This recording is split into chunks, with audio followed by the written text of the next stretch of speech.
Hi everyone. Before we get into this audiobook, I'd really appreciate it if you could hit the subscribe button and drop a like. It helps me out a lot, as well as contributes a lot to the channel. Now, let's get into the story. I hope you enjoy. The first thing Maya noticed was the limp. Elias favored his left leg, a subtle hitch in his gait that she'd initially dismissed as a sports injury.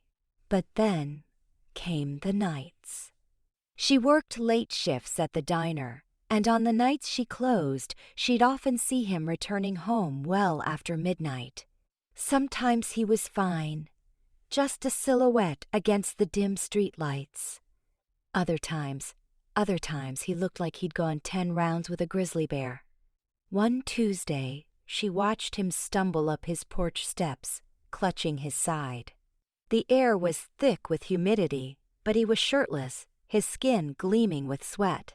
Scars, old and new, crisscrossed his back. He moved with a primal urgency, like an animal desperate to reach its den. The sight sent a shiver down Maya's spine, a strange mix of concern and something else she couldn't quite name. She found herself lingering near her window more often, drawn by a morbid curiosity. She told herself it was neighborly concern, but she knew deep down it was more than that. There was an enigma about Elias, a darkness that both repelled and fascinated her.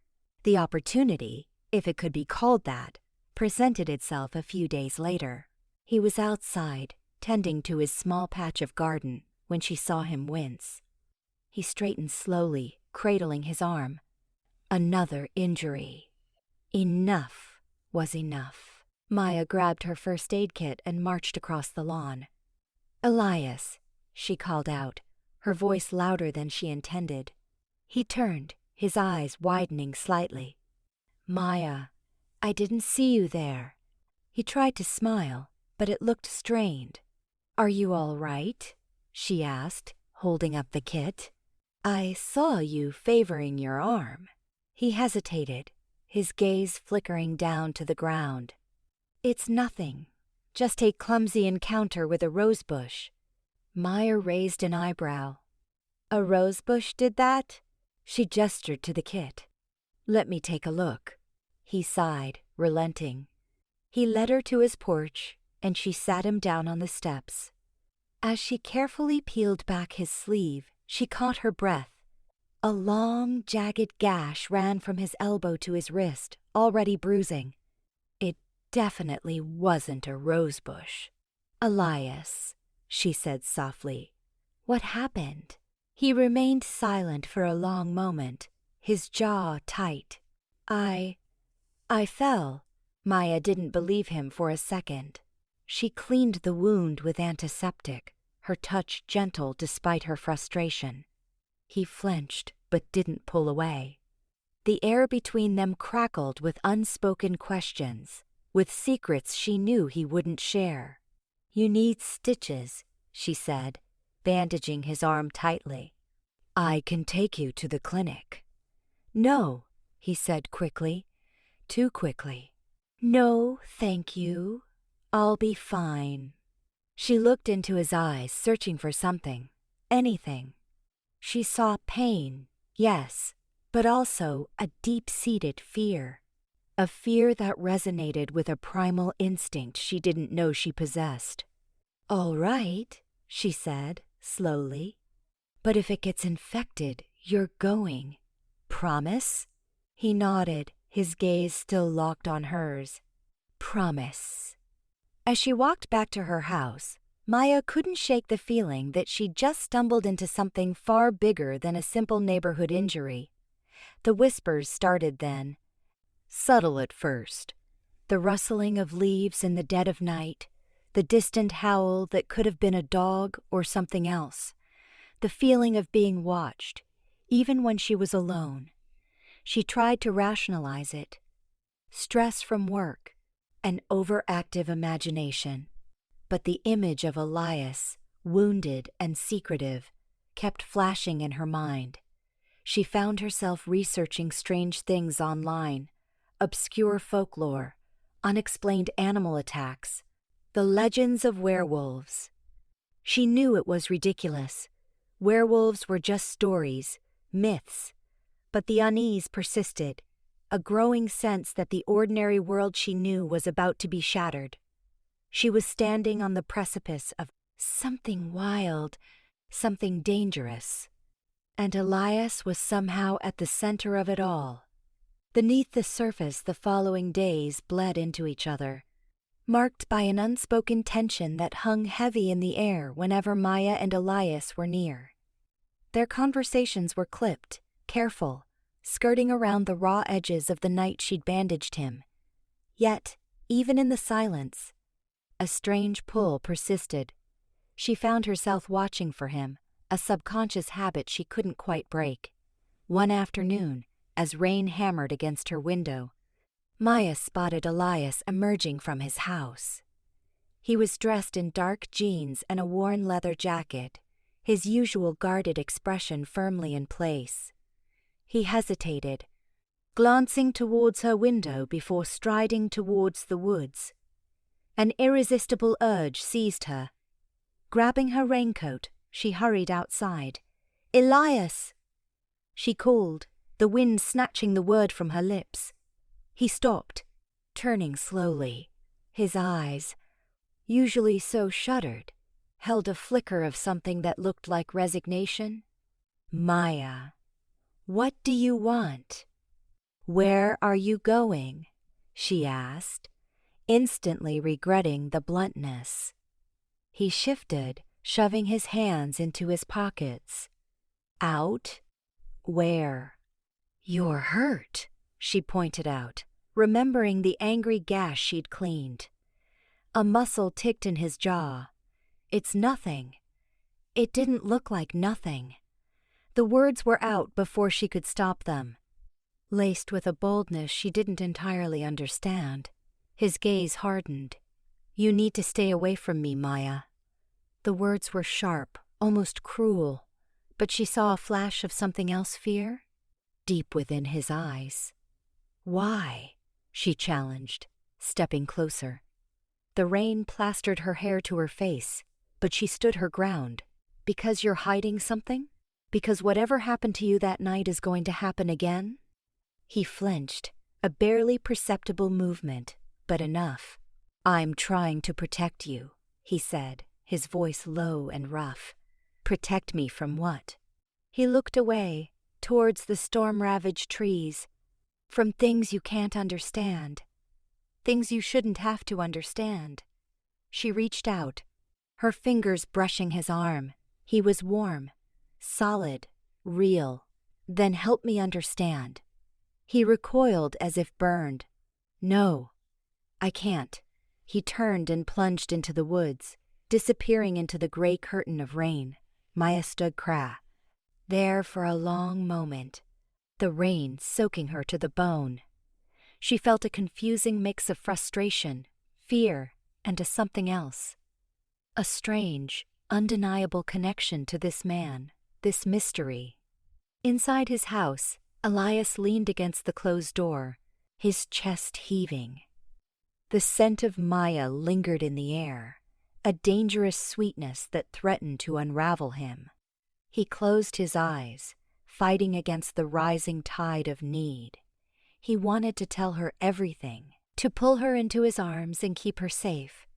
But he couldn't, not if he truly cared about her. His world was a maelstrom of ancient rivalries, brutal power struggles, and a destiny he was desperately trying to avoid. To bring Maya into it would be to paint a target on her back.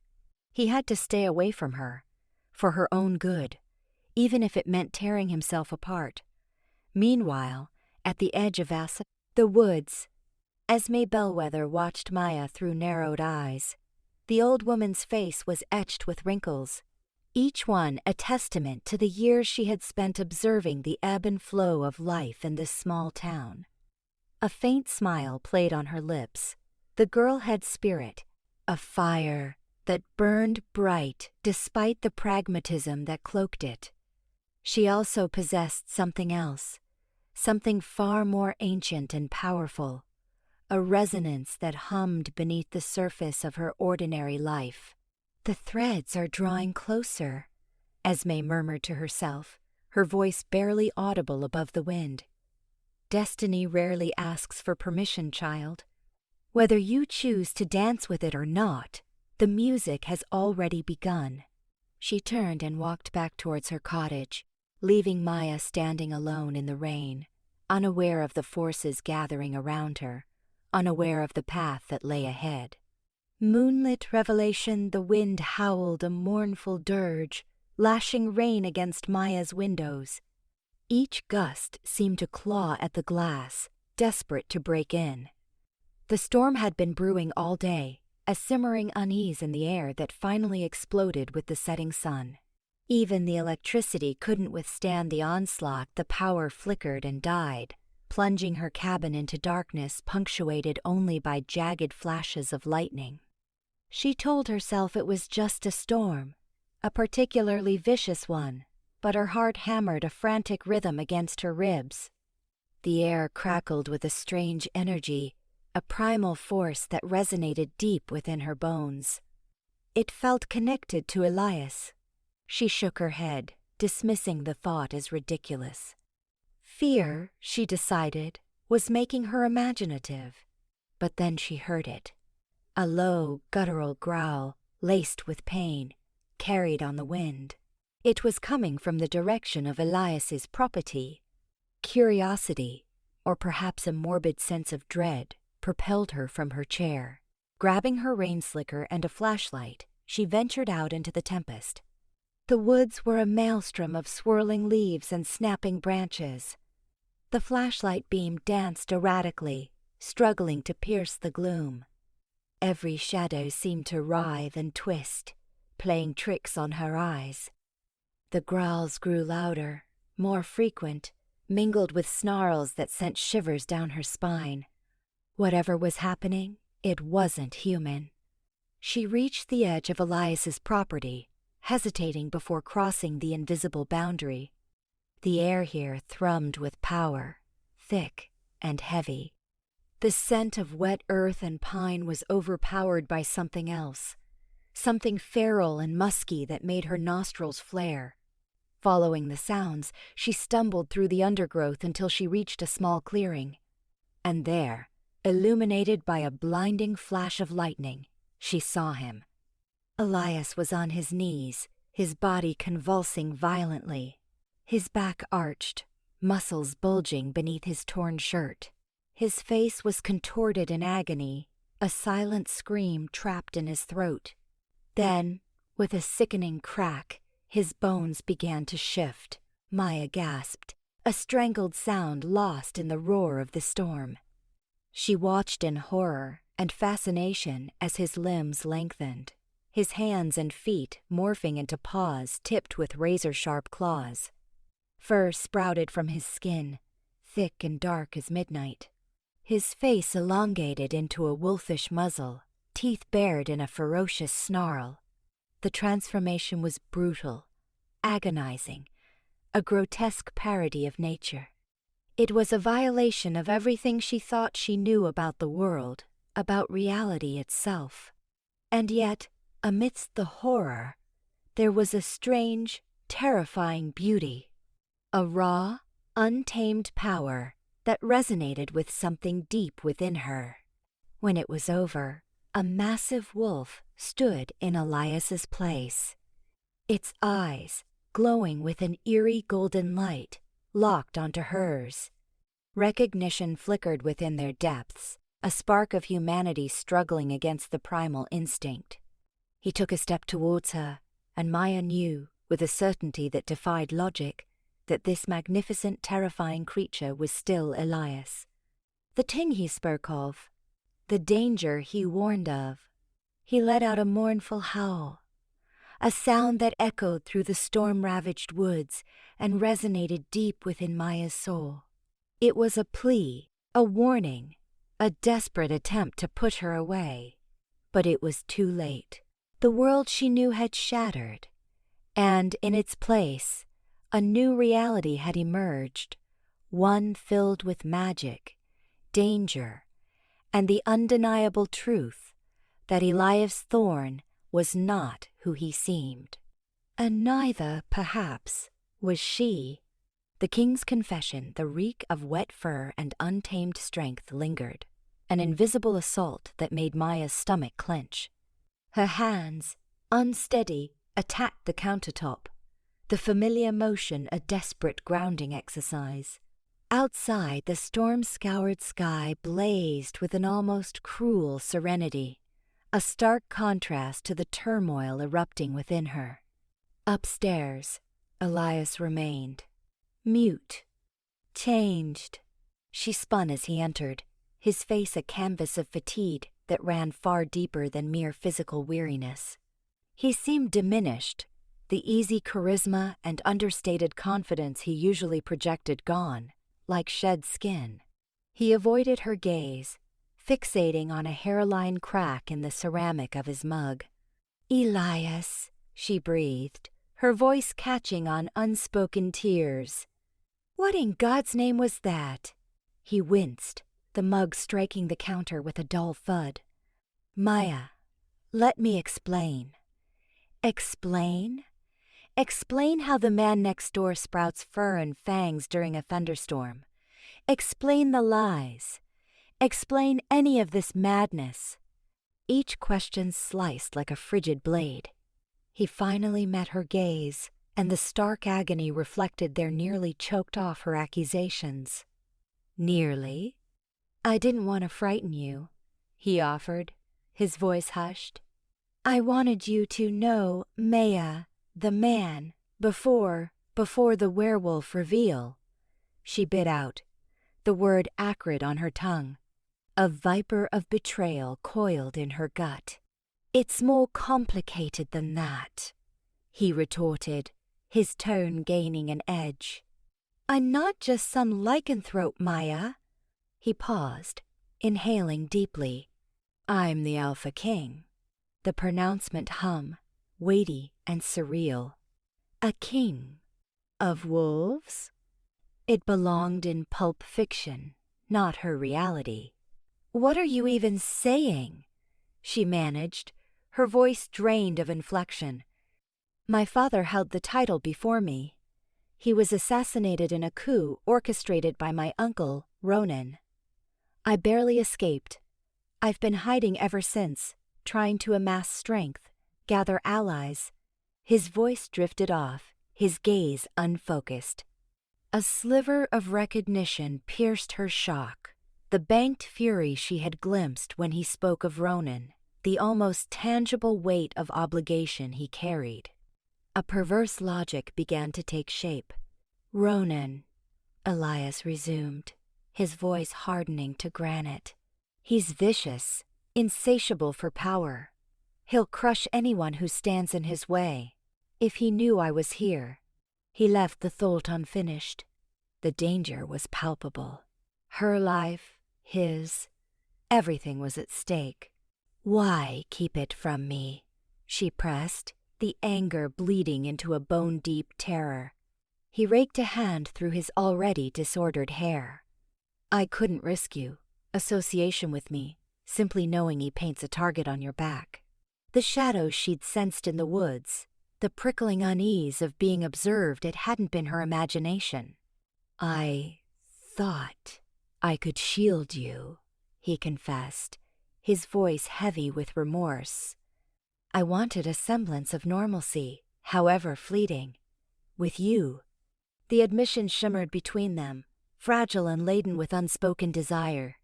He had genuinely wanted her, despite the crushing burden of his birthright, the peril that clung to him like a shroud. And she had surrendered to him, completely and without reservation. A dizzy spell threatened to overwhelm her. She stumbled to a chair, her legs suddenly unreliable. A monarch of wolves, a treacherous uncle, unseen enemies, it was too much to absorb. Her meticulously ordered world, her secure and predictable existence, lay in ruins, supplanted by a truth she couldn't fathom. Elias knelt before her, his hand hovering, hesitant. "Maya," he murmured, his voice thick with emotion. "I know this is overwhelming, but I swear I will protect you. I'll do everything within my power to ensure your safety." She searched his eyes, desperate for reassurance, a spark of hope amidst the encroaching darkness. She found only pain, regret, and a fierce, resolute will. He was a king, a beast, a warrior, and she was just Maya, a woman thrust into a conflict she never sought. "Prove it," she whispered, her voice a mere thread. "Prove that you're worthy of my trust." "Luna," Elias breathed, the word hanging heavy in the air like unshed tears. He watched Maya, his expression a mix of hope and apprehension, as if bracing himself for rejection. "It's a prophecy, Maya, one whispered about for centuries. A human woman, pure of heart, whose presence strengthens the Alpha King, allowing him to unite the packs and bring balance." Maya stared back, the word echoing in the cavern of her mind, a foreign sound in her otherwise orderly existence. "A prophecy? You're telling me my existence is predicted in some ancient werewolf fortune cookie?" She wrapped her arms around herself, the chill of the revelation colder than the autumn air. He flinched, recognizing the skepticism in her voice, but pressed on. "It's more than that, Maya. The Luna isn't just a figurehead. She possesses an innate power. An ability, too." He hesitated, searching for the right words. "To soothe the beast, to temper the rage, to see the truth where others see only shadows." The shadows in the forest seemed to deepen, listening. Maya felt a prickling sensation on the back of her neck, a sense of being watched. She dragged her gaze away from Elias, scanning the tree line, half expecting to see something. "And you think that's me?" she asked, her voice barely a whisper. The thought was ludicrous. She was Maya Olsen, librarian, lover of tea and quiet evenings, not some mythical werewolf queen. Elias closed the distance between them, his hand reaching out, then retracting as if burned. I don't know," he admitted, his voice raw. "But the elders, they've sensed something different about you since the moment you arrived. A resonance." Resonance. The word resonated within Maya, stirring a disquieting feeling she couldn't name. Fear, yes, but also a flicker of something else. Curiosity? Excitement? A dangerous allure. "Prove it," she demanded, her voice stronger now, laced with a challenge. "Prove that any of this is real, that I'm not just some pawn in your werewolf game." Elias nodded, his jaw tight. "I will," he vowed. "But it will take time, and it will be dangerous." As Elias spoke of danger, Maya's mind raced, trying to reconcile the fantastical world he presented with the life she knew. She pictured her apartment, her books, her quiet routine, and the image felt distant, almost unreal. The contrast was stark. On one side, normalcy on the other, werewolves, prophecies, and a king in hiding. How could she possibly bridge such a gap? Lost in her thoughts, she almost missed the rustling in the undergrowth. A figure emerged from the trees, cloaked in shadow, but Maya recognized the glint of silver hair Esme. The old woman stood at the edge of the clearing, her eyes fixed on Maya, a knowing smile playing on her lips. "The forest whispers secrets only the heart can hear," Esme said, her voice raspy but clear. "Some are born to greatness, others stumble upon it, but all must choose their path." Her gaze intensified, piercing through Maya's defenses. "You have more of our blood in you than you realize, child. The blood of the wild." With that cryptic pronouncement, Esme turned and disappeared back into the woods, leaving Maya reeling, her mind ablaze with questions. Elias watched Maya's reaction to Esme's words, his face unreadable. The air thickened with unspoken possibilities, with the weight of destiny pressing down on them both. Maya, however, felt not the pull of destiny, but the cold, hard grip of reality. She had a choice to make, and the consequences of that choice could change her life forever. Shadows closing in Elias's jaw tightened as Sorsha spoke, her voice low and urgent. Ronan's scouts have been seen near the human settlements Alpha. Too close for comfort. They're testing our boundaries, pushing to see how far they can go. He felt a familiar tension coil in his gut, a cold dread that had become his constant companion since Ronan's resurgence. He hadn't wanted to bring this darkness into Maya's life, but it seemed fate, or something darker, had other plans. He nodded grimly. Increase patrols. I want eyes everywhere, especially near Maya's bookstore. Sarsha's gaze, sharp and assessing, lingered on him a moment longer than necessary. He knew what she was thinking. Maya was a vulnerability, a human, and potentially a liability. But Elias couldn't bring himself to regret bringing her into his life, even if it meant exposing her to danger. Later that evening, the scent of burnt sugar and old paper clung to the air inside Maya's bookstore, usually a comforting aroma. But tonight, it was tainted with a faint metallic tang that made Elias's senses prickle. He watched Maya, her brow furrowed in concentration as she shelved a newly arrived shipment of books, seemingly oblivious to the subtle shift in the atmosphere. He wished he could shield her from all of this, keep her safe within the mundane reality she knew and loved. A crash from outside shattered the quiet. A window shattered, followed by shouts and the snarling growls that he knew all too well. Maya gasped, dropping the stack of books. Her eyes widened, fear blooming in their depths. "What was that?" she whispered, her voice trembling. "Stay here," Elias commanded, his voice a low growl. He moved with a speed that would have been impossible for a human, reaching the shattered window in a heartbeat. Two hulking figures, clearly werewolves, were locked in a brutal fight in the alleyway. One wore Ronan's colors, a crimson armband that marked him as a loyalist. The other was one of his own pack members, Liam, his face contorted with rage. Elias leapt through the broken window, landing between them with a ground-shaking thud. The fight paused, both werewolves turning to face him, their eyes glowing with feral intensity. The Ronin loyalist spat on the ground. "He sends his regards, King Thorn," he sneered. "And a message. Your little human pet isn't safe," Elias roared, the sound vibrating through the alleyway. He lunged at the loyalist, his own claws extending, his fangs bared. The fight was short, brutal. He subdued the Ronin lackey with a swiftness born of years of training and a burning rage. Liam, still shaking, helped him secure the prisoner. He ordered Liam to take the captured werewolf to the pack's holding cells. Then he turned back to Maya, who stood frozen in the doorway of the bookstore, her face pale.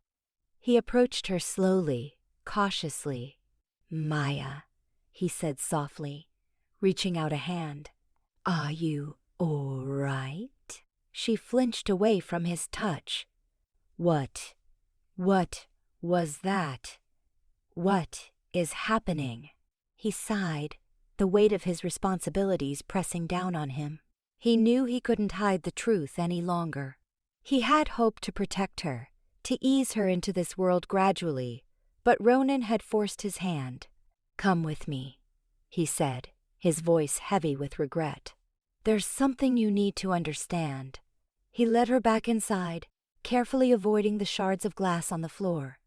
He closed and locked the door, drawing the blinds, creating a small pocket of false security within the chaos. He looked into her eyes, saw the fear and confusion swirling within them, and knew he had no choice but to lay everything bare. "My Pake, we have lived in secret for centuries," Elias began, his voice low and steady. "We are werewolves, Maya, protectors of this land, bound by ancient laws and traditions. But my uncle, Ronan, seeks to overthrow me. He believes in ruling through fear and violence, in exposing our kind to the human world. He wants to seize power, to break the treaties that have kept the peace for so long." He paused, letting his words sink in. "If Ronan succeeds," he continued, his voice hardening, "it will mean war. A war between humans and werewolves. A war that will destroy everything we have built.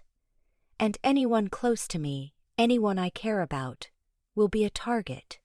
He looked at Maya, his gaze filled with a desperate plea.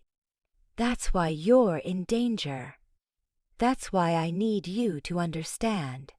The silence hung heavy between them, broken only by the distant wail of a siren. Maya stared at him, her expression unreadable. The weight of his world, the world he had tried to shield her from, had finally crashed down upon her. Echoes of the past, a tang of burnt wood clung to Maya, a ghostly perfume from the ravaged bookshelf. The bookstore, though standing, bore the scorch marks of violence. A shiver, deeper than the night's chill, vibrated through her. Beneath her skin, a resonant thrum pulsed, like a cello string plucked in her marrow. She massaged her throbbing temples, a chaotic slideshow assaulting her inner eye, a wolf ghosting through silvered woods, standing stones radiating heat, unfamiliar faces prickling with recognition. After Elias saw the windows boarded, after the police concluded their questions, Maya drifted toward the wood's edge. There, Esme Bellwether stood, a steadfast guardian. Her presence, usually a source of gentle warmth, now radiated an uncanny anticipation. "You sensed it, didn't you?" Esme breathed, her voice like dry leaves skittering across pavement. Maya knitted her brow. "Sensed what? That I'm thoroughly rattled? I think a Molotov cocktail delivery qualifies." Esme shook her head, the light usually dancing in her eyes subdued. "The shift. The stirring." "Stirring? I need caffeine, Esme." Maya's attempt at levity faltered. The jarring visions still clawed at her mind. "Your heritage, Maya, it runs deeper than you suspect. There were others, ages ago, who navigated the boundaries, keeping balance between lupine and human." Esme drew nearer, her gaze piercing. "They were called wardens." The word resonated within Maya, echoing the strange energy blossoming inside. "Wardens, what did they do?" "They held a talent, an inclination to guide, to temper, to safeguard, a kinship with the soil, with the very essence of the wolf." Esme's fingertips grazed Maya's forearm. "It slumbers in you, child, but the conflict it's drawing it forth." Back at Elias's home, Alistair Finch meticulously wiped a silver knife, firelight licking its polished edge. Elias watched, his expression shuttered. "She has potential, Elias," Alistair murmured, his voice hushed, almost secretive. "But raw power can be unpredictable, especially in novices." Elias's jaw ticked. "Maya is no adversary, Alistair." A dry chuckle rattled from Alistair. "An adversary? Perhaps not directly. But a liability? Certainly. Ronan will exploit any weakness to reach you. And her attachment to you, it's palpable." He paused, honing the blade with excruciating care. "Trust is a delicacy we can ill afford, Elias. especially unwarranted faith. Elias turned, his gaze fixed on the inky woods beyond the window. The image of Maya, framed by Inferno, seared itself onto his memory. He yearned to trust her, desperately. But Alistair's words served as a stark reminder of the stakes.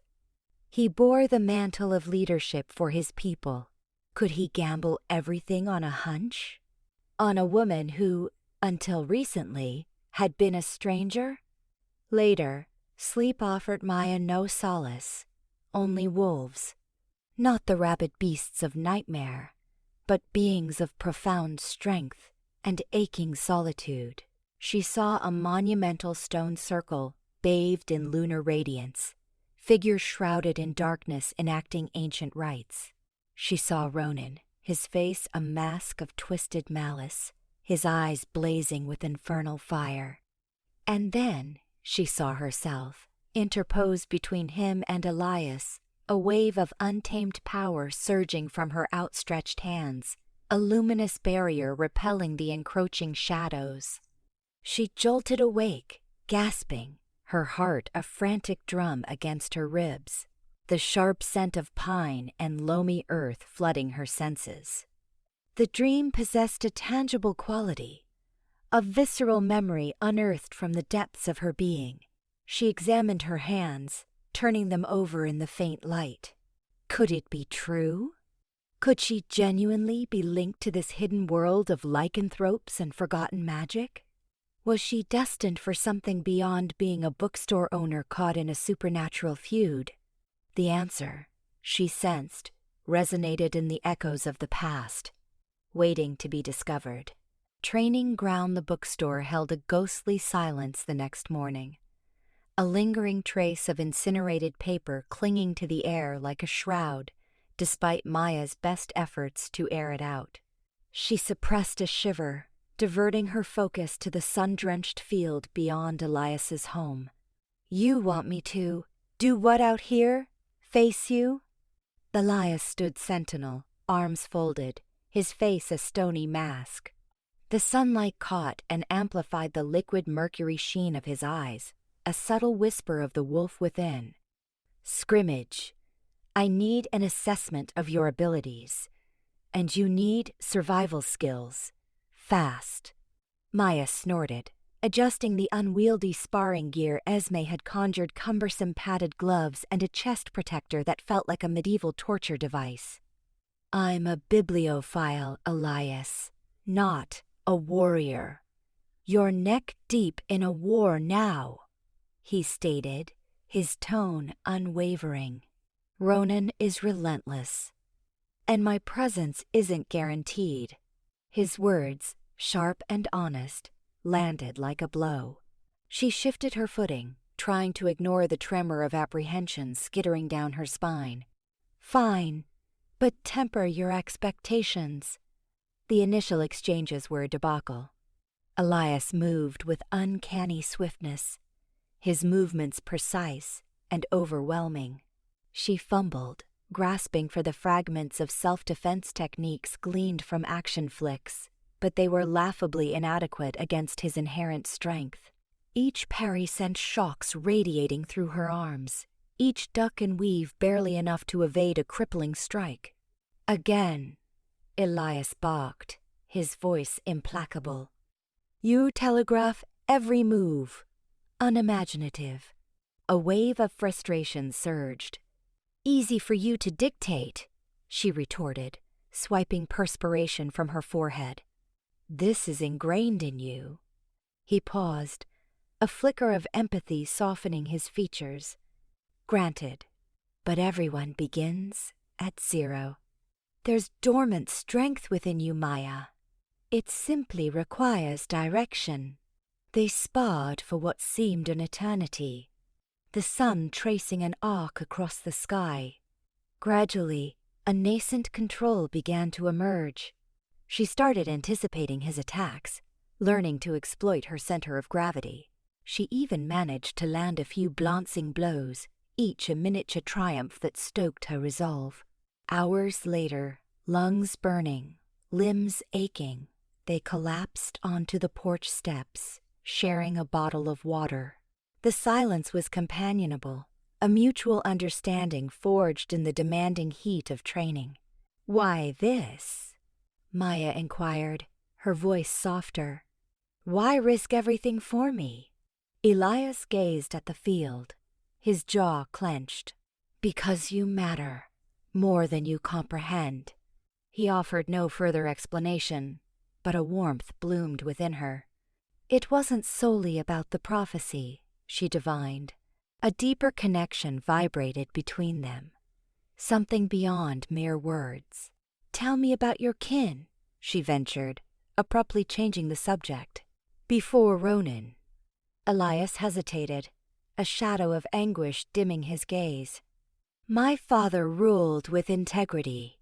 He envisioned harmony between humans and wolves. Ronan coveted dominion. He deemed my father's ideals as softness." He halted, unable to continue down that path. Maya extended a hand, gently touching his forearm. "I'm sorry," she murmured. He met her gaze, his eyes piercing. "My regret is deeper," he said, his voice a low thrum, "that you're trapped in this maelstrom." Declan discovered them like that, close together on the porch, a palpable tension shimmering around them. He cleared his throat, injecting a false joviality into his tone. "Hey guys. Just checking on the book discussion group." Maya recoiled slightly from Elias, a telltale blush rising up her neck. "It's progressing," she stammered. Declan's smile wavered. He pivoted his gaze between Maya and Elias, his brow furrowed with concern. "Maya," he began, lowering his voice to a near whisper, "you're an adult, fully capable of rational decisions. But proceed with caution, okay?" "I distrust him." "Declan," Maya sighed. "You fail to understand the nuances, perhaps," he cut in, his eyes unwavering on Elias. "But I understand you, Maya. You're being drawn into a perilous situation. Avoid losing yourself in the process." He pivoted and retreated, leaving Maya with a gnawing sense of unease. She glanced at Elias, who watched Declan's departure with a detached expression. "He merely voices his concerns for you," Elias offered, his voice devoid of inflection. "I know," Maya acknowledged, but the assurance rang hollow in her own ears. Her own worries mirrored Declan's. Anxiety gnawed at her for Elias, for Ronan, for the encroaching darkness threatening to engulf them all. But above all, a nagging worry for herself, for the woman she was transforming into within this bizarre and perilous reality. The bookstore under siege, the bookstore's cow. Welcoming bell. Usually a cheerful herald, lay mangled on the floor, a casualty amidst scattered glass. Maya barely noticed. Her focus was laser-locked on the 3 figures framed in the entrance, eyes glowing with an unnatural intensity. A bestial musk filled the air, a nauseating blend of damp fur, metallic blood, and something anciently wicked. Oblivious as ever, Declan peered from behind the counter. We're actually closed," he stammered, attempting a placating grin. "Maybe try us tomorrow?" A rasping, guttural laugh, like stones grinding together, echoed through the shop, prickling Maya's skin. The source materialized as one figure stepped forward. Streetlight illuminated sharp cheekbones, a cruelly sculpted mouth. Ronan. Even without Elias' warning, recognition would have struck like a physical blow. He exuded an almost tangible darkness, a predator's aura. "Searching for something particular, darling?" Ronan's voice was silken, his gaze gliding over the shelves, pausing, considering Maya. Perhaps a rare addition or something even more elusive. Ice-water fear snaked through Maya's veins, eclipsing the initial shock. She shoved Declan back, her own hands trembling. This was it. The moment Elias had trained her for. The theory and grim reality were galaxies apart. "Leave," Maya commanded, her tone surprisingly firm. "This is my bookstore. You aren't welcome." A derisive chuckle rippled from Ronan. Such spirit. Elias must be proud. But grit alone won't save you, little mortal.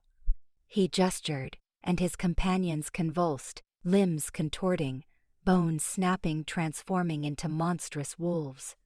Snarls reverberating in the cramped space. The first one lunged, a snarling, hairy projectile, reacting purely on instinct. A power she'd struggled to contain erupted from Maya, a searing wave that struck the creature and sent it hurtling back into the bookshelves. A deluge of books cascaded down, pages fluttering like autumn leaves. Declan shrieked, diving for cover behind an overturned armchair. Maya strained to focus, to control the raw, wild energy threatening to consume her. A glint of surprise flickered in Ronan's eyes. "Intriguing," he murmured, assessing her. "So, the prophecy holds true. She has claws after all." Another wolf attacked, claws extended like razors. Maya twisted aside, narrowly avoiding being eviscerated. A searing pain bloomed on her arm, where a claw grazed her. Stumbling back, adrenaline flooded her system. She couldn't defend Declan and herself simultaneously. "Run, Declan!" she screamed, pushing him toward the rear exit. "Get out!" He hesitated, terror blanching his face. "But Maya, go!" She amplified the command with every ounce of fear and desperation within her. He flinched, then obeyed, disappearing into the night. Now, only she and Ronan's wolves remained. Maya closed her eyes, centering herself on the inferno blazing inside. It felt like a trapped beast, desperate for release. She yielded. The bookstore devolved into a maelstrom of destruction. Shelves splintered, glass imploded, the air choked with dust and the coppery tang of blood. Maya fought with a fury she never knew she possessed, her power a volatile weapon. But Ronan's wolves possessed superior strength and speed. Exhaustion began to drag at her limbs, her movements growing sluggish. Ronan remained an aloof observer, watching the pandemonium, with detached amusement. Finally, he sighed, a sound of weary boredom. "Enough," he stated, the command slicing through the din. "This charade has grown tiresome." He raised a hand, and the werewolves instantly ceased their assault, retreating to flank him. Maya stood gasping, bruised, bleeding, and surrounded by the wreckage of her world. "You have potential, Maya," Ronan said, his gaze pinning hers. "Join me. Embrace your true nature. Together, we could reign." The offer dangled in the air, a temptation coated in poison. He was offering her power, a place in his dark kingdom, but at what ultimate price? "Never," Maya spat, her voice raspy, but defiant. Ronan's lips stretched into a frigid, predatory smile. "Then you leave me little choice." He motioned to his wolves. "End her." Maya steeled herself for the killing blow, but a thunderous roar erupted, shaking the very timbers of the building. A figure smashed through the front window, landing squarely between Maya and Ronan's wolves. Elias. His eyes burned with molten gold, fangs bared in a ferocious snarl. "Leave her alone, Ronan," he growled, his voice a deep, resonating threat. Ronan's smile widened, a mask of cruel amusement. "So predictable, little brother. Always the valiant hero." The conflict reignited, more furious and devastating than before. Maya watched, paralyzed, as Elias and Ronan collided, their combined power rattling the foundations. She realized she couldn't remain a mere spectator. A choice loomed: flee and seek refuge, or the air thrummed, a ghostly echo of the recent explosion. Ozone and a coppery tang of blood stung Maya's nose. Elias was a granite statue, every muscle coiled, his gaze a laser focused on the wreckage of her bookstore. He looked capable of leveling mountains. Yet, a flicker of apprehension, a shadow of fear for her, betrayed the rage. She reached for him, laying her palm against the solid wall of his forearm. He radiated heat, a raw, untamed energy. "Elias," she said, her voice surprisingly firm despite the frantic pulse hammering in her throat. "I'm staying put." He swiveled, the molten gold of his eyes probing hers. "Maya, you don't grasp the situation. Ronan won't relent. He'll weaponize you against me. My duty is your safety." "Protect me by exile?" Maya retorted, her chin lifting. "Hiding me away like some breakable trinket? Is that your estimation of me?" The power that had blazed through her earlier still simmered beneath her skin, a restless tide demanding release. "I held my own against Declan, didn't I? And Ronan, he wants me for a reason. Perhaps that reason is the key to defeating him." Elias's jaw hardened into an unyielding line. He loathed this conversation. She could see it etched on his face.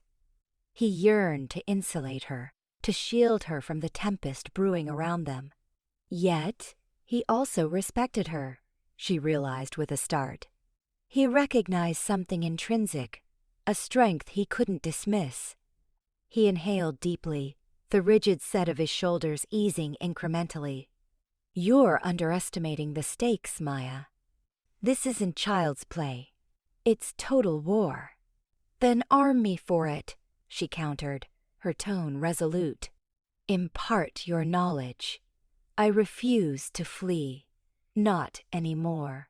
She conjured the memory of her parents, their quiet dignity, their unwavering commitment to principle. Cowardice wasn't in her heritage. Besides, a future divorced from Elias now seemed unbearable. A spark, almost imperceptible, ignited in the depths of Elias's gaze. He lifted a hand, his touch feather-light as he framed her face. His caress was almost reverent, as if questioning the reality of her decision, of her commitment. "Maya," he breathed, his voice a low rasp of emotion. "I pledge to expend every resource to keep you safe, but understand this path. It's fraught with peril. Sacrifices will be demanded." "I'm aware," she replied, instinctively leaning into his touch. "And I'm willing to pay the price. I'm willing to fight for you. For us." His gaze intensified, the gold in his irises swirling like liquid flame. "Then I will impart all that I know. I will guide you in embracing your destiny, Luna." The single word hung in the ravaged air, laden with meaning, with the weight of a silent vow. He drew her close, his arms a bulwark against the encroaching darkness. Maya nestled against his chest, inhaling his unique fragrance, a blend of pine, rich earth, and a wild, untamed essence that was rapidly becoming essential. "Elias," she whispered, her voice muffled against the fabric of his shirt. "What exactly am I?" His embrace tightened. "You are everything, Maya. The fulcrum between two realities. The beacon in my personal abyss. And your potential eclipses anything you currently comprehend." For a timeless moment, they stood entwined, the only sound the distant, mournful keen of sirens.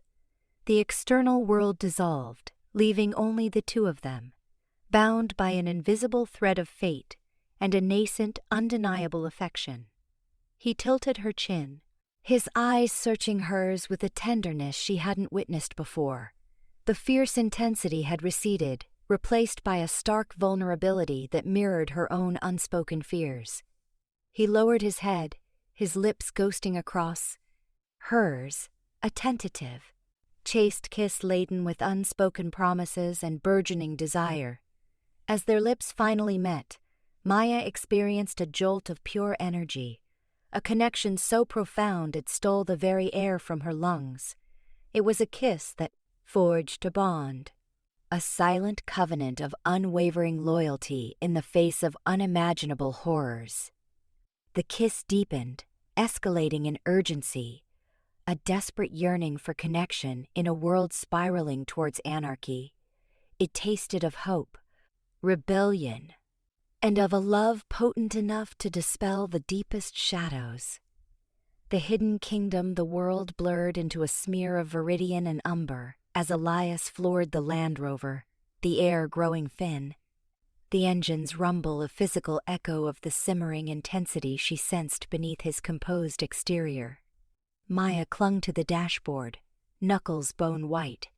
"Where are you taking me?" The query was almost lost in the gale roaring through the open windows. Elias kept his gaze fixed on the rutted track, jaw a rigid line. Home. Mine, at least. The path, scarcely wider than a deer trail, snaked relentlessly upward, trees like grasping claws on either side. Then, with startling abruptness, the climb ceased. They broke onto a plateau, and Maya drew a sharp breath. Hidden within a secluded vale guarded by mountains that kissed the Kestekshur. Clouds sprawled a village unlike any she had imagined. Structures of stone and weathered wood flowed organically from the landscape, their roofs adorned with moss and vibrant blossoms. The air vibrated with a palpable energy. Smoke curled lazily from hearths. It felt timeless, untouched, a secret the wind confided. "This," Maya whispered, "it's extraordinary." Elias finally glanced her way, a fleeting glint that might have been pride in his eyes. "Welcome to Thorn Valley." As they entered the village, residents paused to observe them, their faces etched with curiosity laced with suspicion. A hardy, strong-featured folk, their steady gazes and quiet poise hinted at a deep-seated fortitude. The echoing laughter of several children, dancing on the bracing mountain air, punctuated the scene as they pointed and murmured. Elias halted before a formidable edifice constructed of dark stone, its entrance flanked by intricately carved wolves. "This is the keep," he stated, his voice a low timbre. "My residence, and the heart of our community." Inside, Maya found herself in a vast hall, torchlight painting the walls with flickering shadows. A massive wooden table dominated the room, around which sat a group of individuals, their expressions etched with concern. Elias cleared his throat. "Everyone, this is Maya Olsen." A woman with steely gray eyes and the bearing of a warrior stepped forward. "I am Sorsha Byrne," her tone clipped and formal, head of the guard. Her assessment lingered on Maya, measuring, skeptical. An elderly gentleman with silvered hair and a benign visage offered a tentative smile.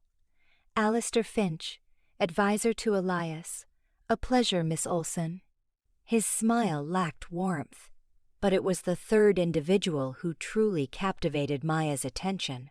A woman crowned with hair the color of embers, her eyes like fractured emeralds.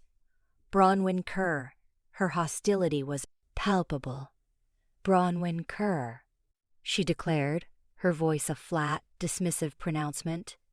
"Pack healer and lorekeeper."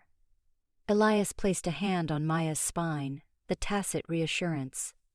"Maya is a friend. She'll be staying with us for a time." Bronwyn scoffed, a harsh, grating sound. "A human friend? Here? In wartime?" The room's atmosphere thickened, heavy with unspoken tensions. Maya stood firm, meeting Bronwyn's icy gaze. "I understand your reservations," she replied, her voice even. But I'm more than just human. And I'm not afraid to fight. Elias ushered Maya from the hall, deeper into the keep's embrace. I know this is overwhelming, he confessed, his voice strained. But you need to see this, to understand what I'm defending. He guided her through the training grounds, where werewolves engaged in combat with savage intensity. He introduced her to the infirmary, where healers mended wounds both conventional and otherwise. Finally, he revealed the council chamber, where he presided over meetings, attending to his people's fears, making choices that dictated their fate. Maya observed him, a pang of empathy squeezing her heart. The weight of responsibility bore down on him, etching lines of premature age onto his face. He was not simply a werewolf, nor just a king. He was a leader, a guardian, a shepherd to his people.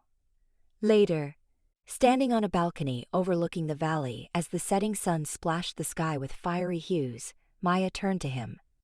It's magnificent, Elias, she said softly.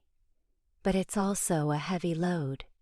He sighed, raking a hand through his disheveled hair. It is, but it's mine, and I wouldn't relinquish it. He paused, then met her gaze, a raw vulnerability exposed in his eyes. But I can't bear it alone, Maya. I need you. Her heart soared. Not because of her power, or any supposed destiny, but because he needed her. The human woman who worked in a bookstore. The Bronwyn's cutting words resonated in her mind. A human friend? During a time of war. The air thrummed with unspoken assessment as Maya trailed Elias into the training grounds, the scent of damp earth and evergreens a meager counterpoint to her raw anxiety. Here, nestled within Thorn Valley's embrace, she felt fog exposed, a tender thing adrift amidst seasoned predators. Bronwyn's distrust radiated like a palpable chill, settling deep. Elias's hand found hers, a silent promise, yet the gathered wolves' stares remained calculating, dissecting. The pack needs to see what you bring, Elias murmured, his words just for her. To understand my choice. Maya swallowed hard, her throat tight. And if I don't measure up? A muscle ticked in his jaw. You will. The trials commenced without ceremony.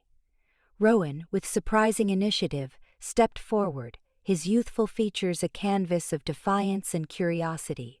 First, agility, he declared, indicating an elaborate obstacle course threaded through the trees. Wolves only. Frustration pricked at Maya's skin. The gauntlet was plainly designed to exclude her. Then, she recalibrated her perspective.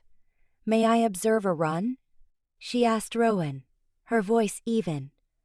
After a moment's hesitation, he nodded. A sleek silver form blurred through the course, a symphony of controlled power and instinct. Maya absorbed every detail, focusing not just on the sheer velocity, but the underlying mechanics, pressure points on the terrain, the precise launch angle of each bound, subtle adjustments in balance. Once the wolf completed the run, winded but triumphant, Maya volunteered. I'll try. Rowan's lips curled into a sneer. Without claws or enhanced senses? Have fun. Ignoring him, Maya relied on intellect. She summoned a memory of the wolf's path, but also dissected the course anew. Where could her understanding of human mechanics, of physics, grant her an edge? She moved, not with lupine speed, but with deliberate precision. She capitalized on momentum, employed leverage, and tapped into an innate sense of balance. She stumbled, bark grazing her skin, but relentlessly she pressed onward. Reaching the other side, breathless and scraped, she was met by silence.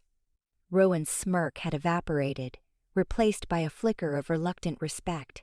Bronwyn advanced, her expression an inscrutable mask. Strength, she stated, her voice clipped. "Do you possess healing gifts?" Maya shook her head. "I am not a healer." "Then you are of no consequence," Bronwyn snapped, turning away dismissively. Elias's growl rumbled, and he started towards Bronwyn, but Maya stilled him. "Hold," she countered. Lacking their raw power, she'd offer something else.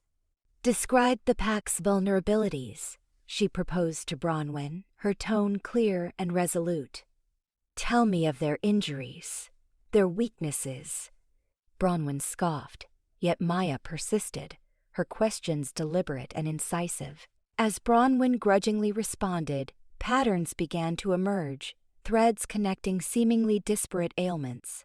Maya dredged up her pre-med knowledge, her grounding in anatomy and physiology.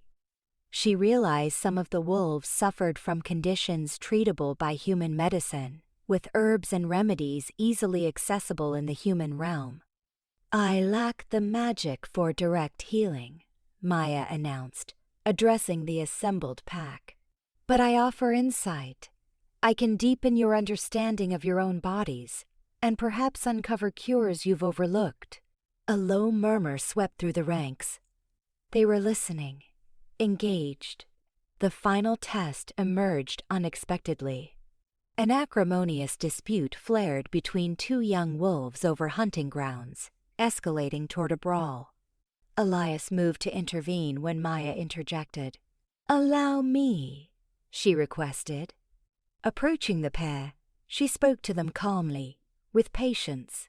She absorbed their complaints, acknowledging their anger and exasperation. Rather than dictate a resolution, she guided them toward finding their own. She illuminated the shared resources, the potential for collaboration, the long-term advantages of compromise.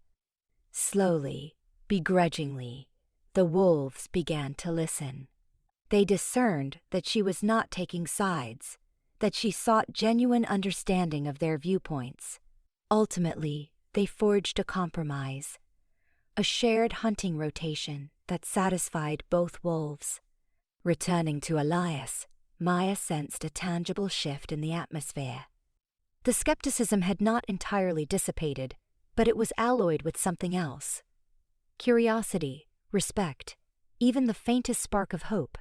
Bronwyn still viewed her with suspicion, yet even her gaze now held a sliver of grudging acknowledgement. Rowan offered a small, hesitant smile. Several other wolves offered nods of greeting. Elias encircled her with an arm, pulling her close. "You prevailed," he murmured, his voice thick with pride. "You revealed yourself to them." Maya leaned into him, flooded with both relief and bone-deep fatigue. She faced a steep learning curve, much to prove. But for the first time she entertained the possibility of belonging in this strange, perilous world. A beginning. The serpent in the court, the coarse grain of the oak table chafed Maya's fingertips, a tactile counterpoint to the dread twisting within her. Elias, a tempest barely leashed, sat opposite Saoirse Byrne, whose customary reserve was now laced with raw suspicion. Beside them, Alistair Finch's perpetually jovial face had surrendered to a tight, anxious frown. Unspoken accusations thrummed in the air of the chamber. "Another border patrol decimated," Elias growled, his voice a low threat. Ronan knew everything their path, their numbers a precise ambush. Saoirse's gaze darted to Maya, a fleeting assessment, before returning to Elias. "Someone's leaking information, a traitor within our ranks." Maya felt a sharp retort rising that Elias forestalled her. "We need to unmask this spy and discover how." Alistair offered a hesitant suggestion. "Perhaps a review of all communications, every message, every raven sent?" "That's a task for months, Alistair," Elias snapped, raking a hand through his dark hair. "Ronan won't grant us that luxury. We require a swift solution." Maya observed Alistair. His suggestion felt off. Too convenient a delay tactic. She noticed a subtle tremble in his fingers as he readjusted his spectacles, a telltale sign unseen before. "What of tracking enchantments?" Maya inquired, drawing their attention. "Could we use magic to detect any unsanctioned correspondence?" The tightening of Alistair's jaw was almost imperceptible, a flicker of surprise in his eyes, yet confirmation enough for Maya's growing doubts. "Tracking spells are notoriously fallible, Luna," Alistair countered, his tone excessively smooth, dismissive. "Particularly against a practiced warder." "Still, it warrants exploration," Elias insisted, his gaze unwavering. "Sorsha, see to it." As Sorsha departed, Elias turned his attention to Alistair. "I require a comprehensive report on recent troop deployments. Anomalies, anything amiss." A wave of pallor washed over Alistair's face. "Of course, Alpha." Immediately. He gathered his documents with a nervous clatter and fled the chamber, avoiding her gaze. Elias slumped, his shoulders bowed under an invisible weight. "I can't comprehend it, Maya. Who would betray our trust?" "Someone motivated by gain," Maya responded softly, approaching him. "Someone seduced by Ronan's empty promises." Elias met her gaze, his eyes reflecting a weariness that struck her deeply. "Alistair has been at my side since boyhood, my confidant. Even the closest of allies can conceal deceit, Elias," Maya replied, her voice firm. "Heed your instincts. Don't allow familiarity to obscure the truth." The notion of such deep treachery visibly wounded Elias. The lines etched around his eyes deepened, and the wolf within emanated a palpable, restrained rage. "I must be certain," Elias murmured, seemingly to himself. "I require irrefutable proof." Maya laid a hand on his arm, a silent vow of support. "We will find it, Elias. Together." Suspicion hung thick in the air, a venomous miasma poisoning the very heart of their pack. A viper nestled in their midst, and flushing it out promised to be a perilous endeavor. The idea that those surrounding Elias, those he held dear, might be playing a deceptive game cut deep, a wound Maya was determined to help him heal, whatever the cost. Unmasking deceit, the atmosphere in the Thorn Valley pack house was a suffocating blanket of mistrust, so thick Maya could practically chew on it. She discovered Alistair in the library, a haunted look on his face as he pored over documents. The wavering candlelight painted grotesque shapes on the walls, exaggerating the unease that radiated from him like heat from a furnace. He resembled a trapped fox. "Alistair," Maya began, striving for composure despite the storm raging within. "A moment?" He flinched, nearly upsetting an inkwell teetering on the edge of the desk. "Maya, of course. Everything all right?" His gaze skittered around the room, avoiding hers. "Is it?" she countered, closing the distance between them. "Elias holds you in the highest regard, considers you a brother. How could you stab him in the back like this?" His carefully constructed facade crumbled. I don't know what you mean," he mumbled, but the falsehood resonated between them like a struck chord. "Spare me the pretense, Alistair." Maya's voice hardened, taking on an edge. "The ambush, the intel Ronan possessed the trail leads to someone on the inside.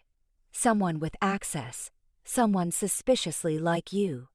She paused, allowing her words to land. Why this treachery? At last he met her eyes, and she saw not malice, but a raw, festering envy. "He was always the chosen one," Alistair breathed, bitterness coating each syllable. "Elias inherited everything, the power, the leadership, even your affection.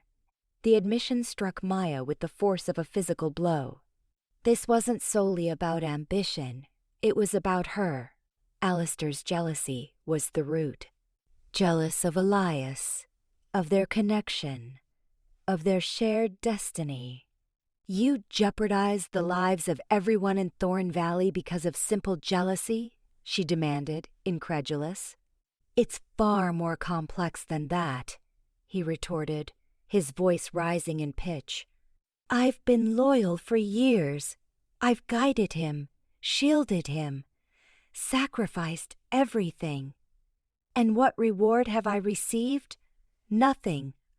Forever in his shadow, forever second best. He raked a hand through thinning hair, a naked pain in his eyes that she hadn't previously glimpsed. Ronan, he offered me a path, a chance to matter, to finally gain recognition. Maya experienced a twinge of something akin to pity. He was a man, broken by his own insecurities. But that offered no excuse for perfidy. And you were willing to sacrifice your pack, your family, for a fleeting moment in the sun? He shifted his gaze, shame twisting his features. I believed I could manage it. I thought I could feed Ronan just enough to appease him, to prove my worth. I never intended for anyone to get hurt. But they did. Maya whispered, her voice laced with sorrow. People are dead, Alistair, because of your choices. The library door crashed open, revealing Elias, his countenance a study in suppressed fury and profound sorrow. He'd overheard everything. The air hummed with barely leashed rage, the wolf inside him clamoring for release. Alistair, Elias rumbled, his voice a dangerous undertone. Look at me. Alistair turned slowly, his eyes wide with dread. He understood what was coming. Elias advanced, each movement precise and menacing. You were my brother, he stated, each word a dagger. I entrusted you with my very life, with the well-being of my pack, and you betrayed me for a hollow promise of power you'll never be worthy of. He halted inches from Alistair, his gaze burning with the same anguish he inflicted. I can't comprehend, Elias rasped, his voice cracking with pain. How could you do this? Alistair's face crumpled, tears coursing down his cheeks. I'm deeply sorry, Elias, he choked out. So deeply sorry. But the apology arrived too late.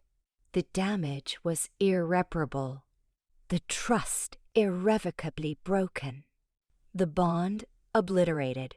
Elias recoiled, his expression one of utter devastation. Leave, he commanded, his voice barely audible. Get out of Thorn Valley and never return. Should our paths cross again. He left the sentence unfinished, the unspoken threat hanging like a shroud. Alistair didn't hesitate. He whirled and fled, melting into the darkness, leaving Elias and Maya to face the wreckage of their shattered faith. The silence within the library was a tangible thing, punctuated only by the crackling fire and the ragged cadence of Elias's breath. He remained standing, his shoulders slumped, crushed by the enormity of the betrayal. The wound ran deeper than any blade, a venom poisoning his very soul. Maya reached out, her hand hovering hesitantly above his arm, uncertain whether to offer comfort, unsure if it would even be welcome. The exposure of deceit had left them both raw, vulnerable, and adrift in a sea of heartbreak. Kingdom at war, the very air fractured under the sonic boom of 1,000 savage cries. Thorn Valley, once a sanctuary, convulsed beneath Ronan's onslaught. Flames greedily consumed homes, the comforting aroma of pine and burning wood tainted by the sharp reek of spilt blood. Maya lurched through the pandemonium, evading tumbling masonry. the earth trembling beneath her boots. A primal growl, a mere ghost of the terror seizing her, resonated deep within. Foreknowledge had been no shield. Witnessing the devastation firsthand was a unique torment. Then she saw Alara, a young pack member, trapped beneath a fallen rafter, her leg bent at a sickening angle. Instinct overriding reason, Maya surged forward, adrenaline flooding her system. Grasping the beam, a wellspring of power surged from her palms, and she hoisted it. It should have been impossible, yet she held it aloft, an unfamiliar strength blazing within. "Get her out," Maya gasped, her voice tight with exertion. Two wolves, eyes wide with disbelief, dragged Ilara to safety. As they bore her away, Maya crumpled, breathless, a curious warmth tingling in her hands, now faintly luminous. A heat haze rippled around her. Elias materialized, a whirlwind of fur and fury, carving a path through Ronan's ranks. His eyes, usually hazel and warm, burned with glacial rage. His movements possessed a speed and savagery that both frightened and exhilarated. He was the king, a guardian, a raw force of nature unleashed. But he was only one wolf. "Maya, to safety!" he bellowed, his voice a strained rasp above the clamor. "No," she countered, defiance firming her features. "I can assist." She dashed towards a downed wolf, his breath shallow, a gruesome wound aping across his chest. Kneeling, she laid her hands upon him, concentrating her energy, willing him back from the brink. The glow intensified, and she felt a draining tug, as if her own vitality were being stolen. But the hemorrhage slowed, then ceased altogether. The wolf sucked in air, his eyelids fluttering open. "What?" he rasped, bewildered. "I don't know," Maya confessed, "but it's working." Her gaze swept the scene, registering other wounded wolves, despair etched deep into their faces. This was it, her purpose revealed. Elias battled his way back to her side, his expression grim. "What are you doing?" "Mending," she responded, her voice resolute. "I can mend them, Elias. I can lend them strength." He stared, disbelief warring with a desperate flicker of hope. "You invigorate them?" "It seems so," she replied, sensing another swell of power. "Try it." Elias gave a curt nod, his gaze locked on hers. He drew a deep breath, and she focused, channeling her energy into him. He visibly straightened, his shoulders pulling back, his movements imbued with fresh vitality. A thunderous roar ripped from his throat, shaking the very foundations of the valley. "Go," Maya urged, her heart brimming with fierce pride. "Protect your kingdom." Without hesitation, he turned and rejoined the fray, a beacon of hope blooming in the heart of the war. From the periphery of her vision, Maya noticed Rowan, ashen-faced and hesitant, standing close to Ronan. He observed, as Ronan casually dispatched a crippled Thorn Valley wolf, a cruel curl to his lips. Disgust flickered across Rowan's visage, swiftly replaced by terror as Ronan's gaze swung to fix upon him. "Loyalty is forged in blood, Rowan," Ronan cooed, his voice a silken menace. "Are you with me or against me?" Rowan flinched, his eyes darting between Ronan and the butchery surrounding them. Maya saw the internal conflict playing out on his face, the tug-of-war between acceptance and the growing revulsion at Ronan's brutality. He glanced at Maya, a hint of something akin to regret shadowing his eyes, before flicking his gaze back to Ronan. I'm with you," he stammered, the words hollow and unconvincing. Ronan's smile broadened, yet it remained a surface affectation, never reaching his eyes. "Good. Then demonstrate it," The battle raged on, a cacophony of destruction. Maya persevered, healing and empowering, her reserves dwindling but her resolve unyielding. She was more than just a human ensnared in a supernatural conflict. She was the Luna, a guardian, a glimmer of hope for a kingdom teetering on the brink. She and Elias fought as one, their bond a palpable force against the encroaching darkness. Heart of the wolf, Maya knelt, the earth cold beneath her palms.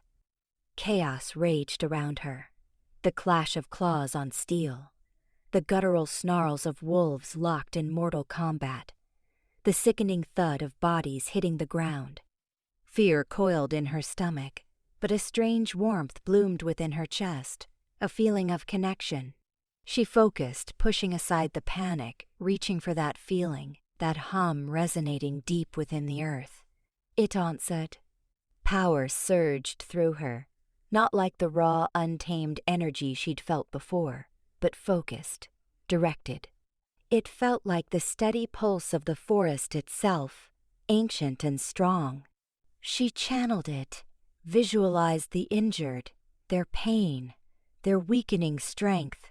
She pictured Elias, fighting with a ferocity born of desperation, his silver fur stained crimson. A wave of green light emanated from her, rippling outwards, washing over the battlefield. It touched a young wolf, collapsed with a gash across his flank, and the bleeding slowed, the wound knitting itself closed with unnatural speed. He gasped, pushing himself up, shaking his head as if emerging from a nightmare, and then rejoined the fray. Renewed. Bronwyn, the pack healer, stopped her frantic work, her eyes widening as she watched the green light spread. Disbelief warred with something akin to awe on her face. "What?" she breathed, her voice lost amidst the din.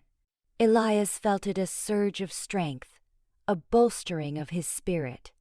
Ronan's blow, which would have crippled him moments ago, now glanced harmlessly off his shoulder. He roared, his own power amplified, driving Ronan back with a force that shook the ground. He glanced towards Maya, saw her kneeling, bathed in the emerald glow, her face etched with concentration. Understanding dawned, sharp and clear. He snarled, a command directed at his pack. "Protect her." The wolves responded instantly, forming a protective circle around Maya, their snarls a warning to any who dared approach. They felt it too, the strengthening, the healing, the hope that bloomed in the heart of the battle. Their loyalty, previously fractured by doubt and fear, solidified. She was their Luna, not by blood, but by deed. Sorsha, dodging a swipe from a rogue, saw Maya's glow and the effect it had on the fighting wolves. She paused, assessing the ripple effect, and quickly realized Maya was not just healing but bolstering the defenses as well. She sprinted toward Bronwyn, her voice urgent. "The tracking enchantment. It's on Ronan's side. I saw him use a charm." Bronwyn, startled by Sorsha's sudden arrival, nodded, her eyes still fixed on Maya. "I'll see if I can disrupt it. But keep her safe, Sorsha. Keep her safe." Maya focused, ignoring the chaos, the fear, the exhaustion that threatened to overwhelm her. She was the anchor, the conduit, the heart of the wolf. With each surge of power, she felt more connected, more sure of her place. This wasn't just about Elias, or the pack, or the prophecy. It was about protecting the innocent, about fighting for what was right, about choosing to stand against the darkness, even when it seemed insurmountable. The tide was turning. Ronan's forces, initially relentless, began to falter, their attacks losing their ferocity. Hope, once a flickering ember, now burned bright, fueled by Maya's power and the unwavering loyalty of the Thorn Valley pack. The fight was far from over, but for the first time, victory seemed within reach. The final stand moonlight sculpted the clearing into a study of light and dark, the air heavy with pine needles and potent energy. Elias faced Ronan, poised like a predator about to strike. Maya stood beside him, her hand a light anchor on his arm, a source of calm amidst the rising tension. Surrounded by his most devoted followers, Ronan regarded them with cold amusement. "The boy king finally graces me with his presence," he drawled, his voice a silken sneer. "And brings a human trinket? How very sentimental." Elias's jaw hardened. "She is beyond your comprehension, Ronan. This ends now." A dry, joyless sound escaped Ronan. "Ends? It merely begins, dear Elias. You cling to this naive dream of amity, of living side by side. Wolves are born to command, to conquer. A destiny I shall seize." With a sweeping gesture, unsettlingly dramatic, he continued, "Imagine, Elias, a world where our kind reigns unchallenged, where humans grovel. A prize that could have been yours, had you possessed the will to grasp it." Maya advanced, her eyes glinting. "Destiny isn't about subjugation, Ronan. It's about choice. And Elias chooses protection over tyranny." Ronan's gaze flickered to her, a strange light in his eyes. Such staunch belief for one so frail. Turning back to Elias, he said, "She deceives herself, as do you. Power is the only truth." The initial attack was a silent explosion of motion, Elias hurtling toward Ronan with astonishing speed. The two figures became a whirlwind of claws and snapping jaws, their animosity a palpable force in the air. Ronan was a force of nature, his attacks relentless and savage, but Elias parried each blow, fueled by righteous indignation. Maya, her mind racing, watched the fray. She couldn't hope to match Ronan's raw brawn, but she could strategize. Scanning the terrain, she noted the subtle undulations, the way the moonlight filtered through the canopy. Ronan's strength lay in brute force, his overwhelming aggression, but it also made him predictable.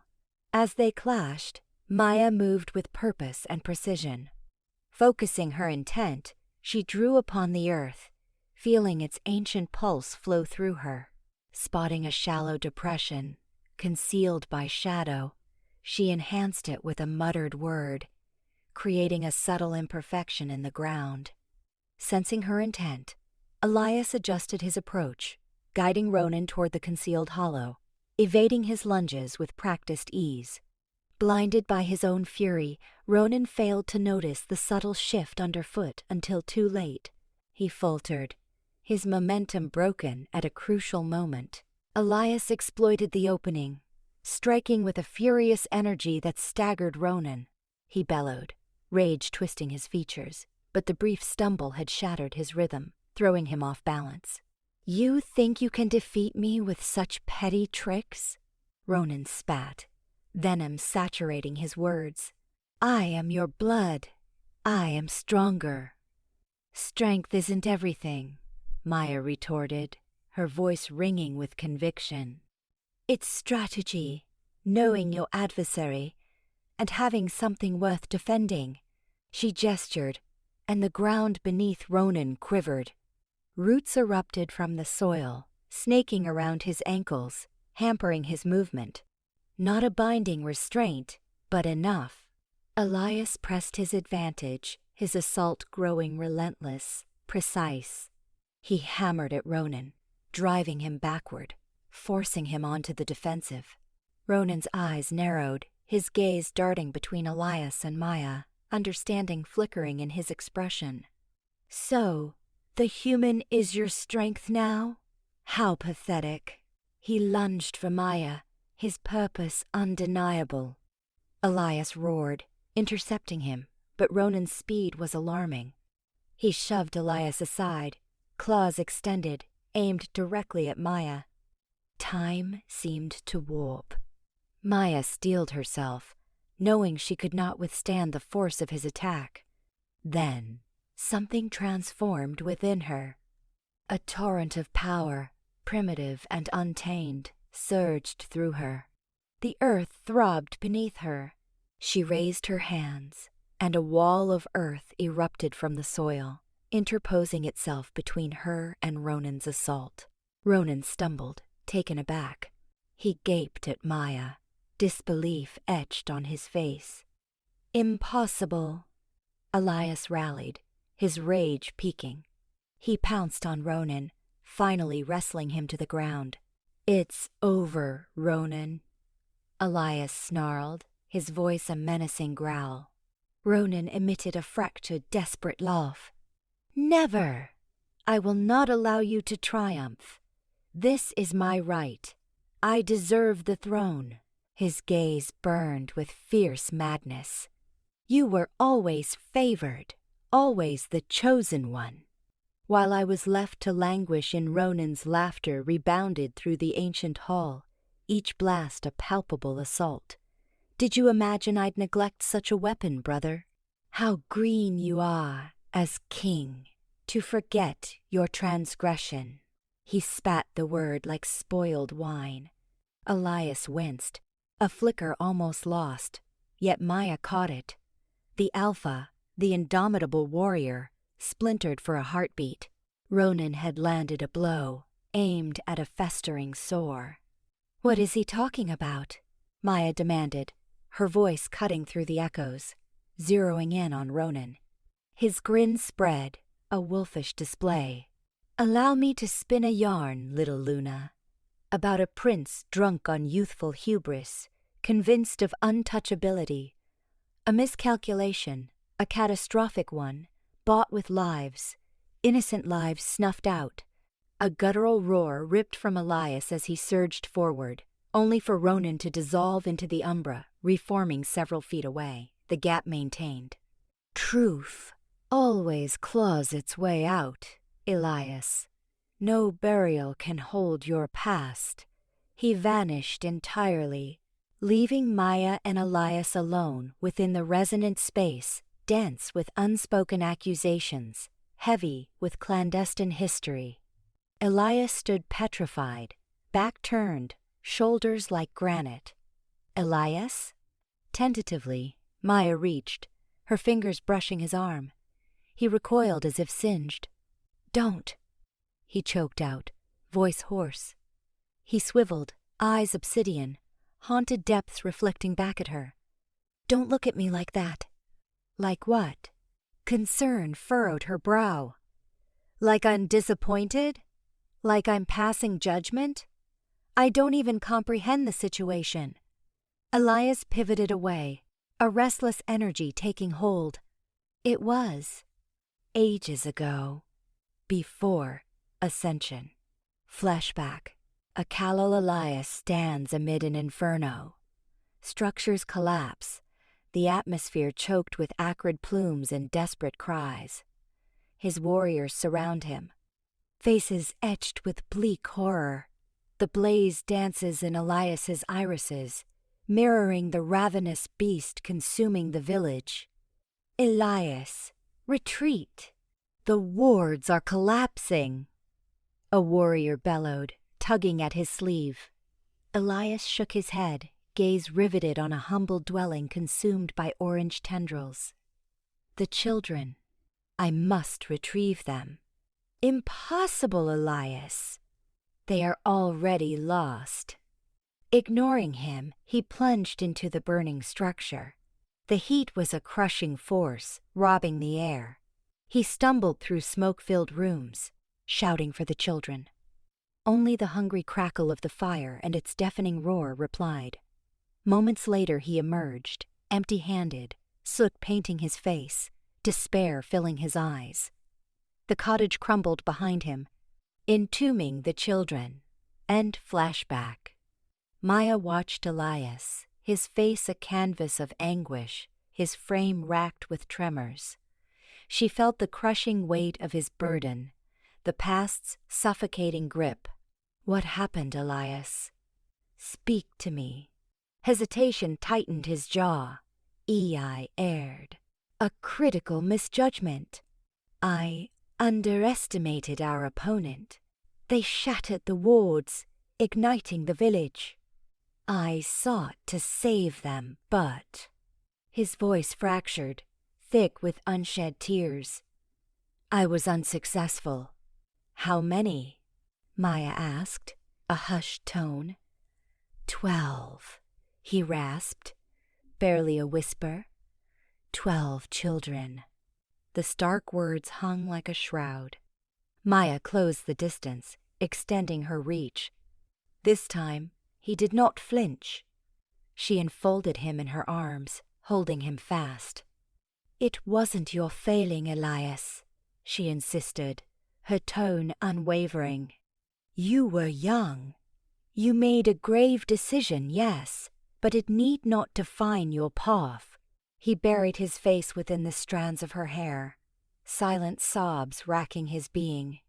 It shadows me, Maya, each passing day. I see their faces in my waking nightmares. I hear their final cries on every breeze. Maya held him tighter, her heart an ache for his pain. Ronan had torn open a scar, revealing Elias's deepest vulnerability, and Maya knew, with a chilling premonition, that Ronan intended to wield it as a bludgeon. Forged in fire, the dungeon's flagstones chilled Maya through her breeches, a sharp contrast to the feverish aura radiating from Elias. Tentatively, she extended a hand, letting it hover a breath above his quivering shoulders before settling there. Elias, she murmured, concern roughening her tone. Look at me, please. He recoiled as if burned, his normally bright eyes hazed with anguish and self-loathing. Please? Just don't, he choked out, pulling fractionally away. Not after what you saw, what you heard. I saw a man ravaged by ghosts, Maya countered, her grasp firm yet gentle.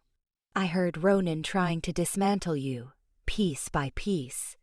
He wants you to embrace the monster he imagines you to be, but I see right through it.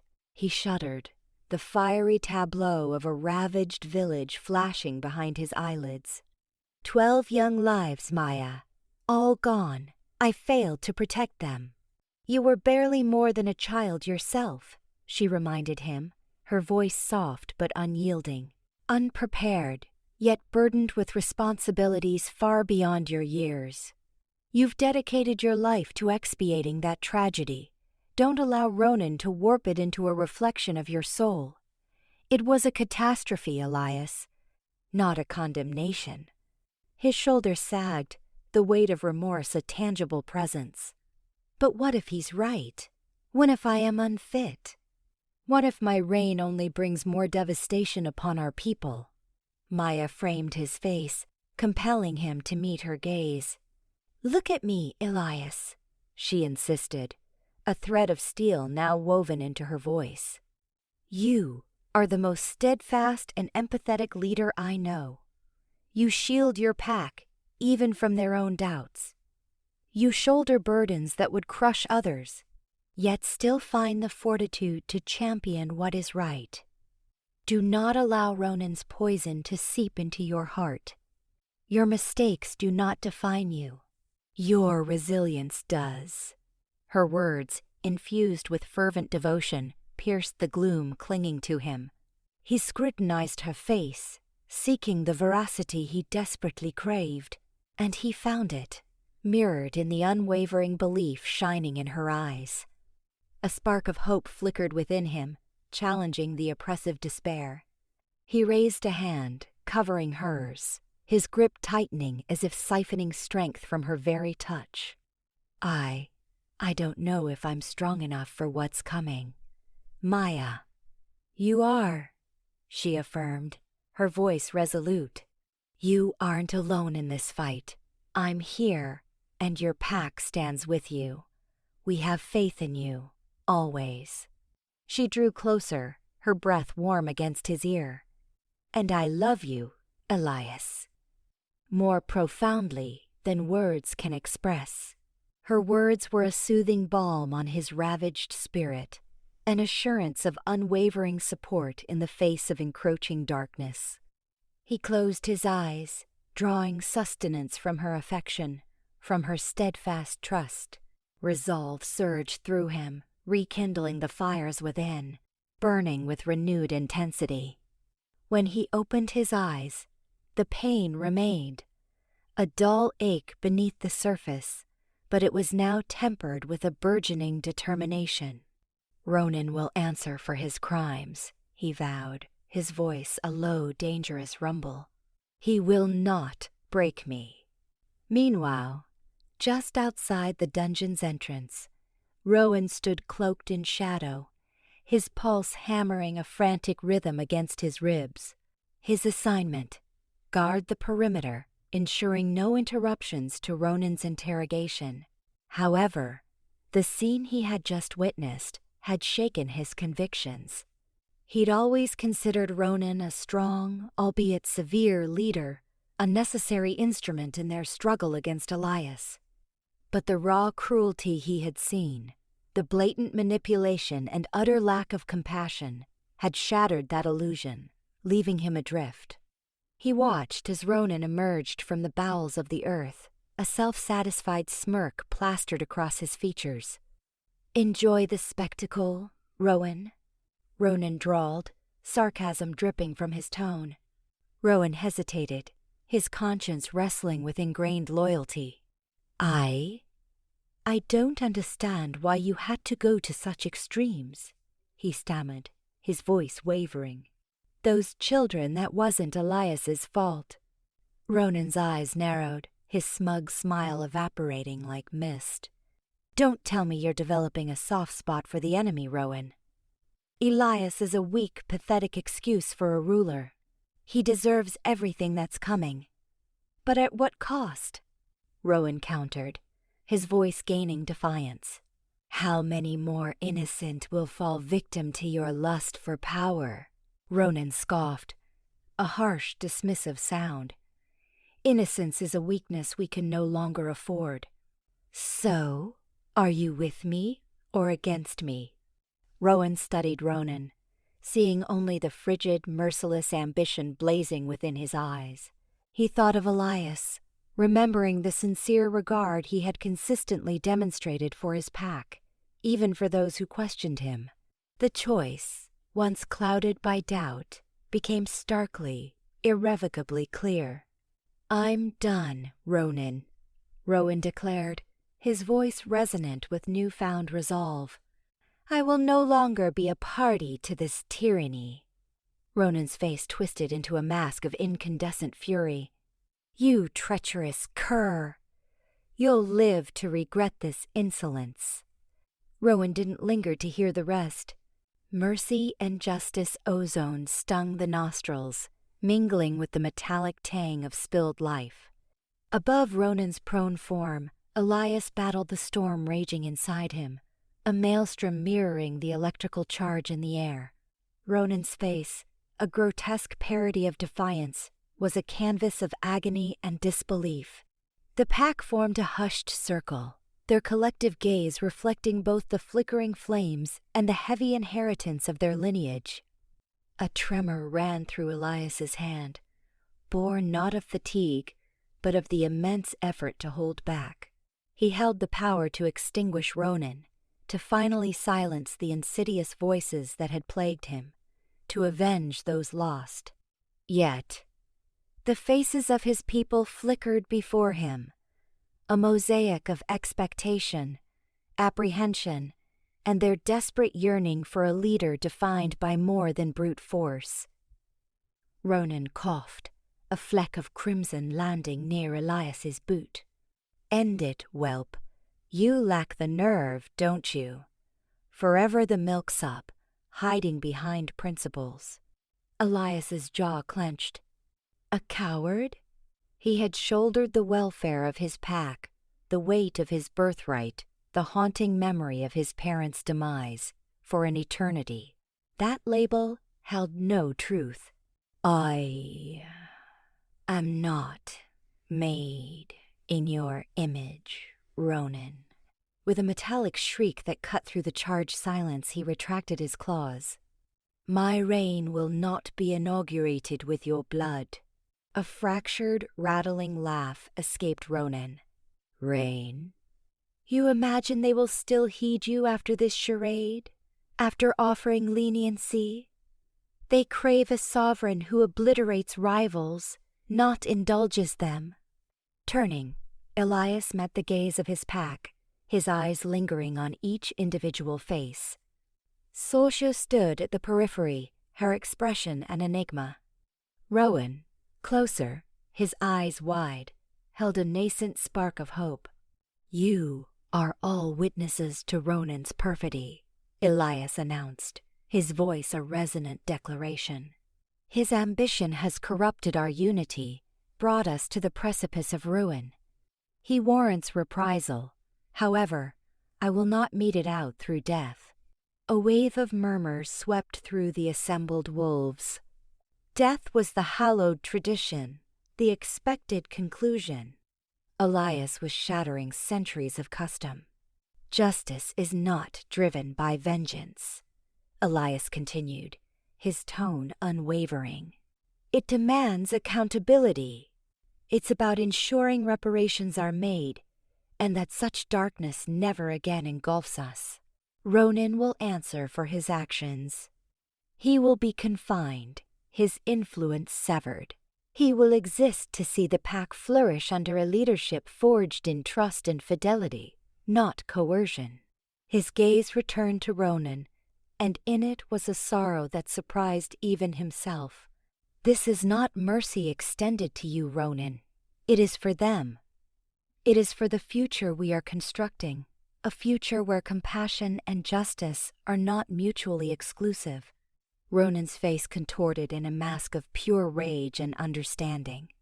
Elias was not simply granting life, he was sentencing him to bear witness to his own utter failure, to observe the disintegration of everything he coveted. The pack stirred, their whispers escalating in both volume and animation. Some displayed confusion, others skepticism, yet many, so many, appeared hopeful. Rowan tentatively stepped forward, his voice laced with uncertainty yet clear. He manipulated me, Rowan confessed, his gaze locked on Elias. He exploited my vulnerabilities. I erred in trusting him. Elias nodded, his expression softening. You were deceived, Rowan, but you have recognized the truth. That is all that matters. Sorsha moved forward as well, her gaze sharp and analytical. I will ensure his secure containment, Elias, and I will investigate the scope of his enchantments. Others may remain under his thrall. Elias inclined his head in acknowledgement. Thank you, Sorsha. I trust your assessment. One by one, the pack began to voice their assent, their allegiance. Elias's judgment, though unforeseen, had resonated deeply within them. They perceived in his actions not frailty, but fortitude. The fortitude to dismantle the relentless cycle of violence, to embrace a different course. As the first tendrils of dawn pierced through the canopy, bathing the clearing in a spectrum of gold and rose, Elias stood resolute, his shoulders squared. The aroma of blood still lingered, yet it was now intertwined with something novel. The fragrance of hope, the scent of a united pack, the aroma of a destiny wrought not from retribution, but from equity and compassion. He glanced at Maya, standing at the edge of the clearing, and knew, with a warmth that resonated from within, that he had indeed walked the correct path. He had chosen her. And in choosing her, he had chosen his pack. Rebuilding the kingdom, the aroma of resin and turned earth mingled with the acrid ghost of battle, a somber fragrance clinging to the mountainside like a shroud. Yet, beneath this grim bouquet, Maya detected a resurgence, the keen, vibrant scent of burgeoning life. Recovery had sprouted even before the last embers cooled. Wolves in both forms worked as a unified force, their bodies a kinetic sculpture of fur and brawn, hefting boulders, dragging felled trees, their deep rumbles now the sounds of labor, not animosity. Maya moved amongst them, Elias a quiet sentinel at her shoulder.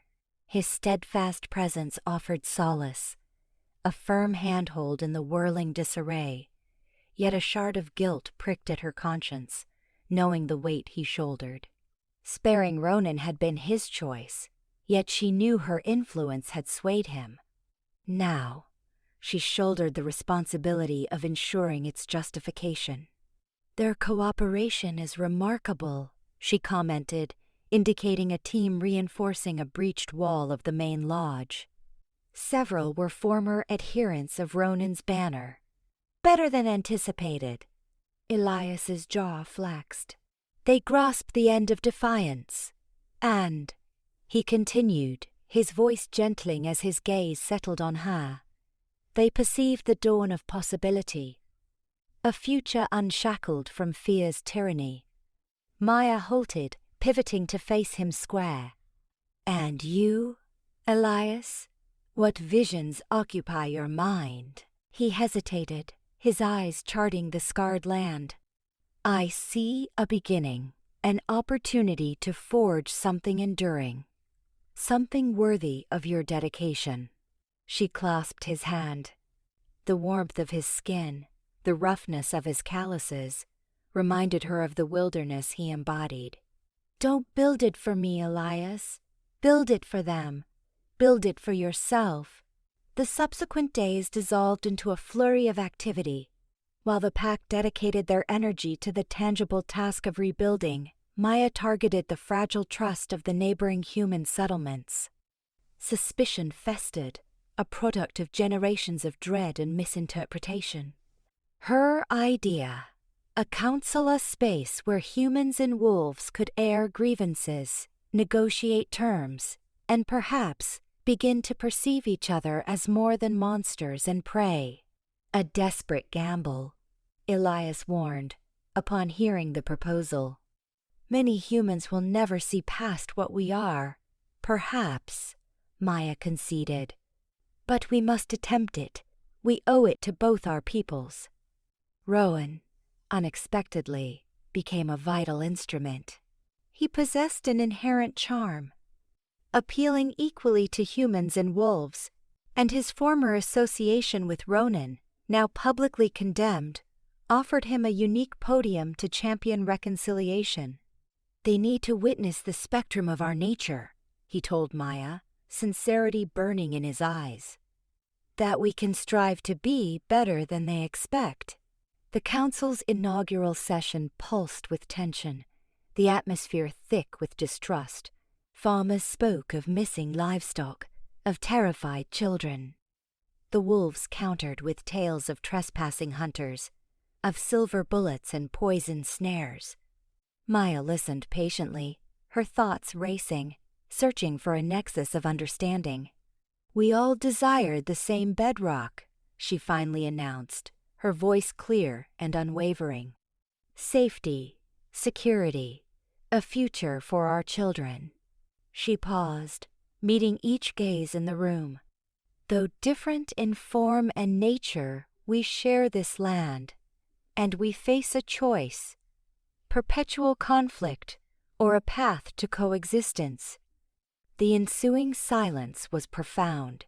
Then, a farmer, his features etched by years of toil, spoke.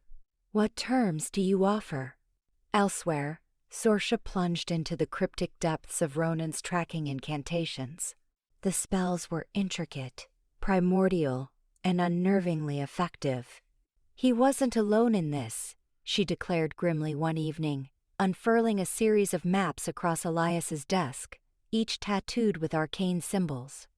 "Someone with substantial magical knowledge aided him. Someone within the pack's inner circle." The revelation hung heavy, a shadow looming over the nascent hope that had begun to unfurl. Betrayal, it seemed, was a persistent parasite, resistant to eradication. Bridging worlds, the air in the community hall hung thick with a mixture of apprehension and cautious optimism. Maya adjusted the microphone, the metallic chill a small comfort against the nervous flutter in her stomach. Around the long, polished table sat representatives from both the human township and Elias's pack. Faces, some familiar, some guarded, all held a weight of expectation.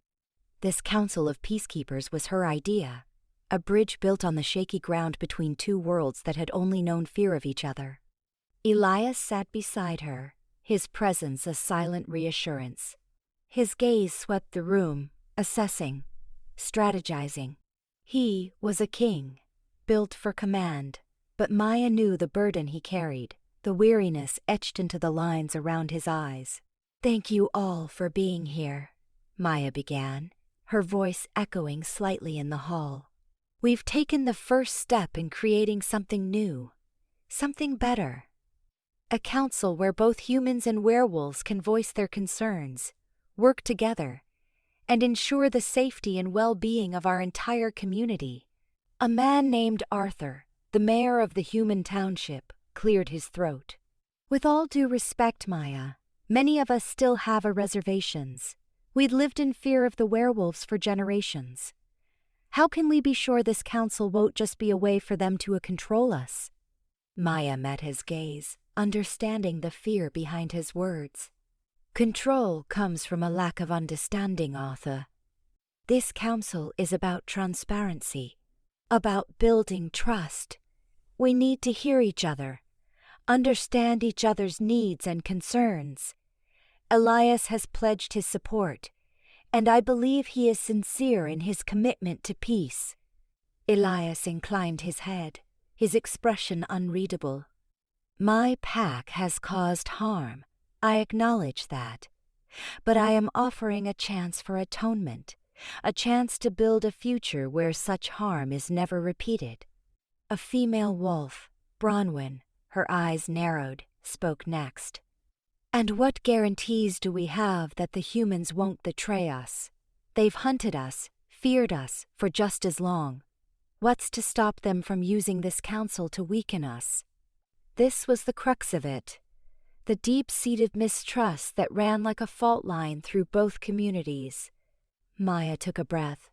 "I understand your concerns, Bronwyn, and I know words aren't enough, but I can offer you my word. I stand between both worlds. I know what it's like to be caught between two identities. I won't let either side exploit the other." She paused, her gaze sweeping the room. "I also know a little something about heritage. My grandmother, Esme Bellwether, recently shared information with me about my past. I am more connected to the magic of this world than I ever realized. A shift is coming. It's here now, in this room. We can embrace the change, or we can let fear tear us apart." A murmur went through the room. Maya saw understanding dawn in some eyes, suspicion in others.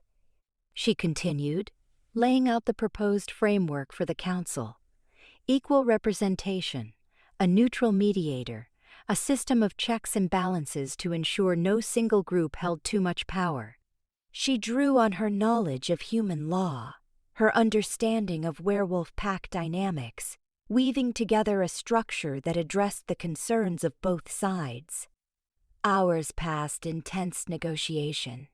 Maya found herself drawing on every ounce of diplomacy she possessed, patiently addressing concerns, mediating disputes, finding common ground where it seemed none existed. Elias, for the most part, remained silent, his presence a steady anchor, lending weight to her words. Finally, as the sun began to set, casting long shadows across the room, a consensus began to emerge. A tentative agreement, riddled with caveats and compromises, but an agreement nonetheless. Arthur nodded slowly. I think we can work with this." Bronwyn, her expression still guarded, offered a curt nod. "We'll see." Maya let out a breath she hadn't realized she was holding. It was a start, a fragile, imperfect start, but a start nonetheless. The Council of Peacekeepers was established. Later, as the hall emptied, Elias turned to Maya, his expression softening. "You were remarkable." Maya leaned against him, exhaustion settling in her bones. "It's just the beginning, Elias. We have a long way to go." "We'll face it together," he said, his voice low. "Always?" He paused, then added, "Esme spoke to me as well. About your potential. It changes things." Maya looked up at him, a question in her eyes. He took her hand, his touch sending a shiver through her. "It means you're not just a bridge between worlds, Maya. You're a force of nature, a beacon, and I will do everything in my power to protect you and this fragile peace we're trying to build." The orb of the full moon, a celestial pearl, cast an unearthly radiance across the meadow. Wild blossoms, gathered from the far reaches of Elias's lands, swayed in the gentle night air. Their combined fragrance, a rich tapestry of sweetness and earth. Maya, poised at the edge of an altar woven from branches and illuminated by moonstones, could hardly believe this was reality. Her gown, fashioned from ivory silk and traced with shimmering silver, seemed to borrow the moon's own light, rendering her almost ethereal. This wasn't fantasy, it was tangible. Elias approached. Gone was the weariness etched by his crown. His gaze now burned with a fierce ardor reserved only for her. He wore simple dark leather, a nod to his warrior nature, softened by a sprig of wildflowers tucked behind his era touch she'd insisted upon. Reaching her, he laced his fingers through hers, a jolt of pure energy singing through her. Bronwyn emerged, her expression inscrutable in the lunar glow. The elder, keeper of ancient lore, had always regarded Maya with undisguised skepticism. But she stood here, presiding over this union, was a hard-won victory, a testament to Elias's persistence. "We convene this eve," Bronwyn's voice resonated with ageless power. Beneath Luna's watchful gaze, to witness the binding of two souls, two destinies. Elias Thorne, Alpha King, and Maya Olson, chosen of the moon, destined Luna. Elias turned to Maya, his gaze locked on hers. "Maya," he began, his voice thick with feeling. "Before you, my life was defined by obligation, the relentless burden of my lineage. You reignited my laughter, rekindled my hope. You brought dawn into my shadowed world. I pledge to safeguard you, to cherish you, to lead with you, always." He produced a ring, crafted from intertwined silver and wolfsbane, a token of protection and unwavering devotion, and slid it onto her finger. A lump formed in Maya's throat, tears pricking her eyes. More than just a ceremony, this was a sacred promise, a future she hadn't dared to envision. "Elias," she replied, her voice barely audible. "I entered this realm hesitant, doubtful, afraid. You revealed a strength I never knew I possessed, a universe of magic and allegiance, a love that defied all reason. I vow to stand beside you, to champion our people, to connect the disparate realms eternally." She presented him with a matching ring and watched as he placed it on his own hand, the silver catching the moonlight against his skin. A chorus of howls erupted from the pack, a resounding affirmation and acceptance that reverberated through the valley. Even Sorsha, lingering at the edge of the gathering, offered a nearly imperceptible nod. The shadow of Ronan still loomed, but tonight, under the moon's benevolent watch, there was harmony. Bronwyn drew nearer, her gaze meeting Maya's. "Luna," she uttered, the title cautious yet respectful. "I have glimpsed your essence. I have seen your fortitude. You are not as I anticipated, but perhaps that is precisely what we require." She reached out, enfolding Maya's hand within her own. The touch was surprisingly tender. The pack craves a Luna, but it equally requires a bridge builder. May your reign be long and blessed. May your insight guide us. May your love shield us. A surge of warmth enveloped Maya. Not a full embrace, not yet, but a start. A bridge spanning years of bias and trepidation.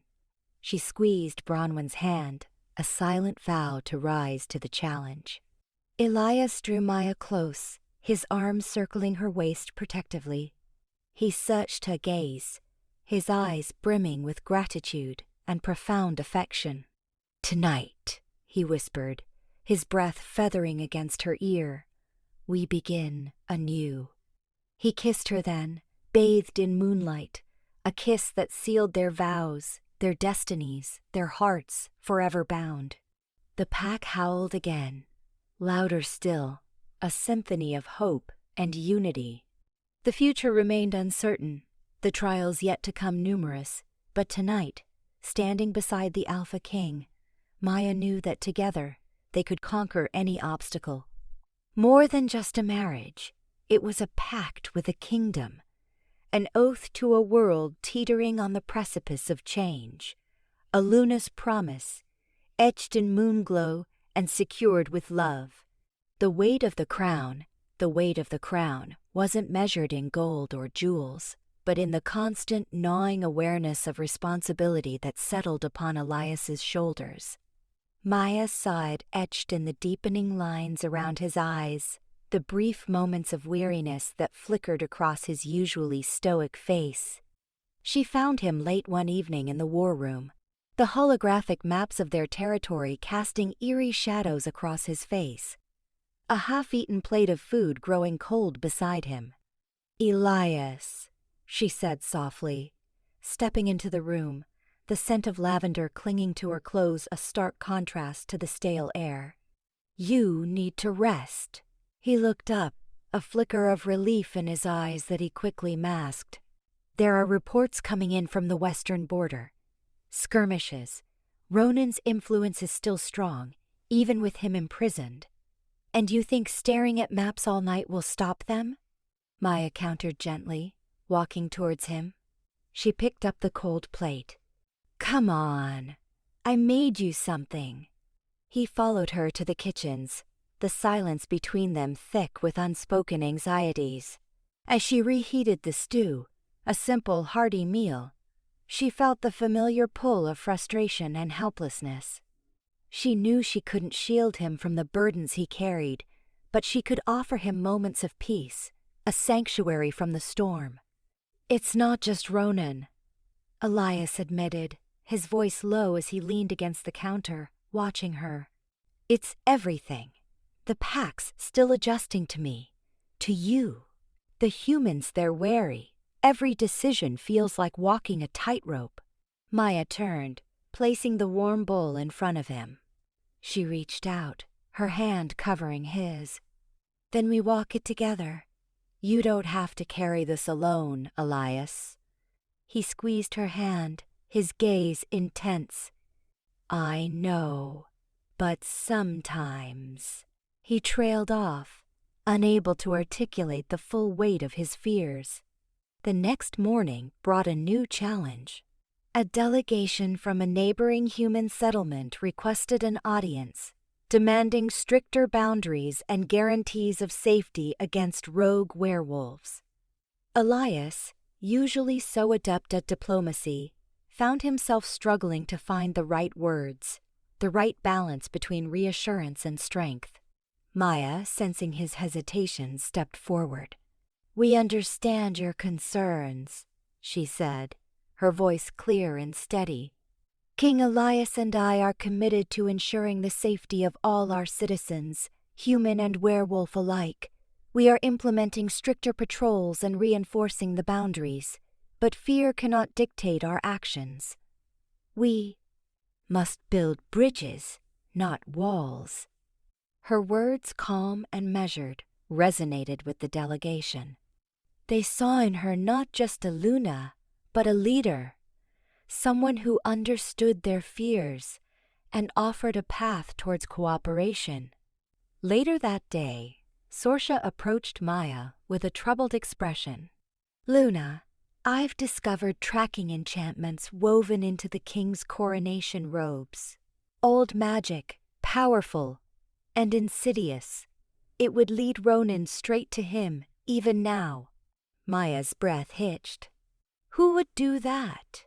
Sorsha's gaze was guarded. "I'm still investigating.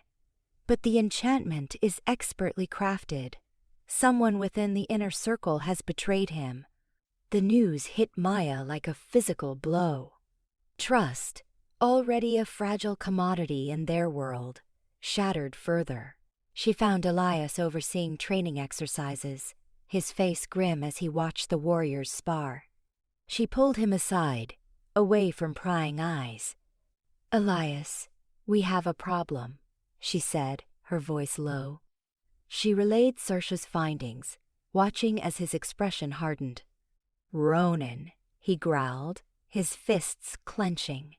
"Even from prison, he's trying to control me." "It's worse than that," Maya said softly. "It's someone close to you, someone you trust." The betrayal cut deep, a wound that threatened to fester. Elias looked at her, his eyes filled with a mixture of anger and pain. "I will find them," he vowed, his voice laced with steel. "And they will pay for their treachery." That night, Maya lay awake beside Elias, the weight of his crown pressing down on them both. The political maneuvering, the constant threat of attack, the ever-present danger of betrayal, it was a relentless battle. But as she looked at Elias, his face softened in sleep, she knew that they would face it together. They had to, for themselves, for their pack, and for the fragile peace they were fighting to build. The moon cast long shadows across the room, and in them, Maya saw not just darkness, but also the faint glimmer of hope, a promise of a future where loyalty and trust could finally take root. Heirs of unity. The years had softened the harsh realities of Maya and Elias's early trials, carving laugh lines and the tenderest affections into the corners of their eyes. Time, initially a merciless adversary, now unfurled with a gentler pace, ushering them toward a future dearly bought. And, within that future, bloomed their children. Anya, the eldest, possessed Elias's striking silver gaze, kindled with the ember of Maya's spirit. Ebony hair, a gift from her maternal grandmother, framed a face of quiet strength, belying a fierce, wolfish devotion to her younger siblings. Next came Reese, a vibrant surge of energy, inheriting Maya's toffee-colored eyes and Elias's unyielding resolve. His early shift was a comical spectacle at 5, a clumsy tumble of fluff that brought both mirth to the pack and parental exasperation. A boundless curiosity fueled him, often leading him into scrapes, yet also granting him an uncommon knack for bridging divides, seeing the inherent worth in all beings. Finally, there was Ilara, the contemplative youngest, an old soul in a small frame. Maya's sharp wit and Elias's unshakable moral compass guided her. Her eyes, a captivating fusion of silver and brown, perpetually absorbed the world's intricate tapestry. A natural empathy resonated within her, a profound sensitivity to the emotions of others, both a blessing and a burden. Each child represented the tangible legacy of Maya and Elias's union, a testament to the bridge they had painstakingly built between disparate worlds. Anya, Rhys, and Ilara were more than just offspring, they were living emblems. Emblems of promise, tenacity, and the immutable force of love. One clear autumn eve, Maya discovered Elias on their porch, the sunset ablaze with fiery hues. Anya and Rhys darted through the garden, their joyous calls echoing in the dusk, chasing errant fireflies. Ilara perched beside Elias, her tiny hand nestled in his larger one, her gaze transfixed by the shimmering insects. Maya joined him, resting her head against his shoulder. The air carried the comforting scent of burning wood and decaying leaves, an olfactory portrait of home and belonging. "They're exquisite, Elias," she whispered, her voice rich with emotion. "Everything we struggled for, it's all here, tangible." Elias drew her closer, his arm tightening around her. "They're beyond anything I could have imagined, Maya. You have given me immeasurably more than I merit." His voice, usually controlled, was thick with feeling, a rare display of vulnerability that never failed to move her. The weight of his past, the phantom pangs of betrayal and bereavement, still lingered, yet in his children he glimpsed a future unburdened by those shadows. Sensing a change in Elias's spirit, Ilara tilted her head, her young eyes clouded with concern. "Papa, are you sad?" she inquired gently. Elias smiled, a genuine, a crinkling smile. "No, little wolf," he soothed, stroking her silken hair. "I'm happy, just deeply grateful." Drawn by the palpable intimacy of the moment, Anya and Rhys swarmed their parents, their small bodies radiating warmth and affection. "Tell us a story, Papa," Rhys begged, his face alight with eager expectation. Elias chuckled, his heart swelling. He sought Maya's gaze, a silent query passing between them. She nodded, her own heart brimming. And so, Elias began to spin a yarn of bravery and selflessness, of abiding love and unwavering loyalty, a tale mirroring their own odyssey, a narrative destined to be passed down through generations, reminding them of the vital importance of concord and understanding. As his voice resonated through the cool evening air, Maya watched their children, their faces illuminated by the ephemeral glow of the fireflies, and knew their heritage was secure. They were the heirs of unity, the embodiment of a hopeful dawn, a living testament to love's resilience in a world still striving for wholeness. Their destiny remained unwritten, shaped by their choices, their principles, and the boundless love they shared. They were empowered to chart their own courses, to sculpt their own futures, guided by the lessons etched in the past and the steadfast support of their family. And within that autonomy lay the true promise of what was to come. Reflections of a queen the fire whispered and popped, painting the den walls with lively shadows. Maya watched their dance, a ghost of a smile gracing her lips. It felt like mere moments ago she was cataloguing first editions in her quiet shop, utterly satisfied with solitude. Now, the Wolf Queen, Elias's Luna, mother to Anya, Rhys, and Ilara. Leaning back into Elias, his warmth anchored her against the uncertainties that still nipped at the edges of her serenity. His hand enveloped hers, a comforting strength in the joining of their fingers. She closed her eyes, savoring the hard-won tranquility that settled over her, a peace forged in the crucible of betrayal and loss. Flashbacks flickered the icy grip of fear, the sting of disbelief as Elias revealed his other self, the ensuing chaos, Ronan's relentless pursuit, the ever-present threat that had cloaked their lives. A dizzying transformation, A terrifying, exhilarating, headlong dive into a hidden world bristling with magic, echoing with ancient prophecies and pulsating with the raw, untamed power of the wolf. She, a devotee of logic and reason, had been plunged into its very heart. And somehow, against all odds, she hadn't simply endured, she had flourished. The bright chime of Anya's laughter carried in from the adjacent room, and Maya's heart swelled with pride. Her children were living proof of everything they had sacrificed to protect. They embodied unity, the living embodiment of the bridge she and Elias had painstakingly erected between two distinct realms. She considered her own journey, Elias's patient guidance a constant reassurance, never demanding, always attuned to her doubts and anxieties. He had recognized something nascent within her, a wellspring of strength she hadn't known existed. He had placed his faith in her, even when her own faltered. "Lost in thought?" Elias murmured, his breath a warm caress against her ear. She turned to meet his gaze. Those eyes, so often blazing with primal intensity, now shone with gentle affection.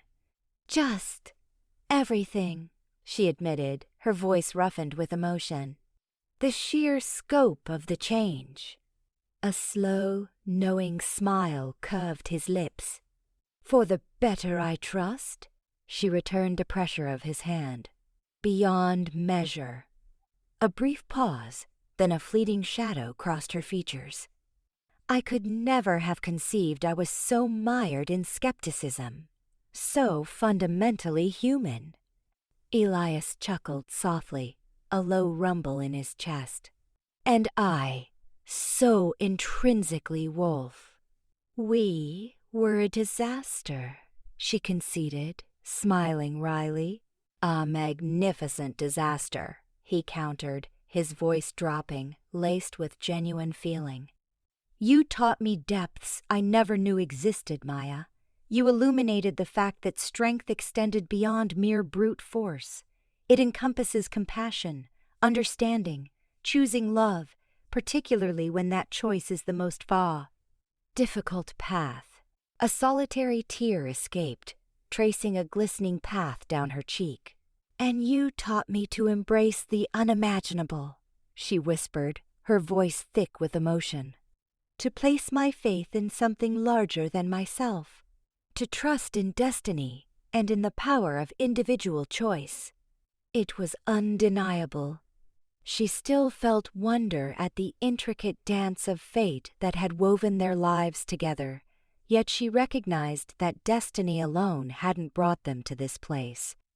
They had both made difficult choices, unwavering choices, to protect their love, to shield their pack, to secure a future where humans and werewolves could coexist in harmony.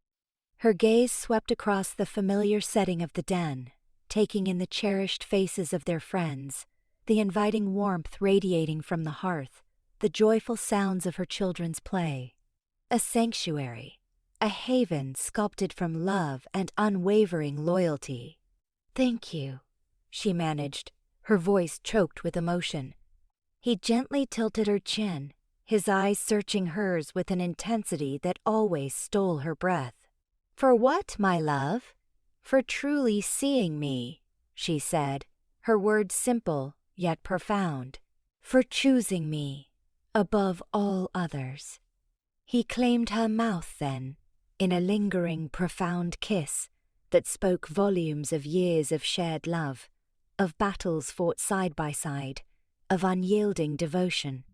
A kiss that reaffirmed their bond, a silent vow to face whatever trials lay ahead. Together, always. When they finally parted, she settled her head against his broad chest, listening to the steady, reassuring rhythm of his heartbeat. A grounding, comforting sound, a constant reminder of the strength and unwavering stability he provided.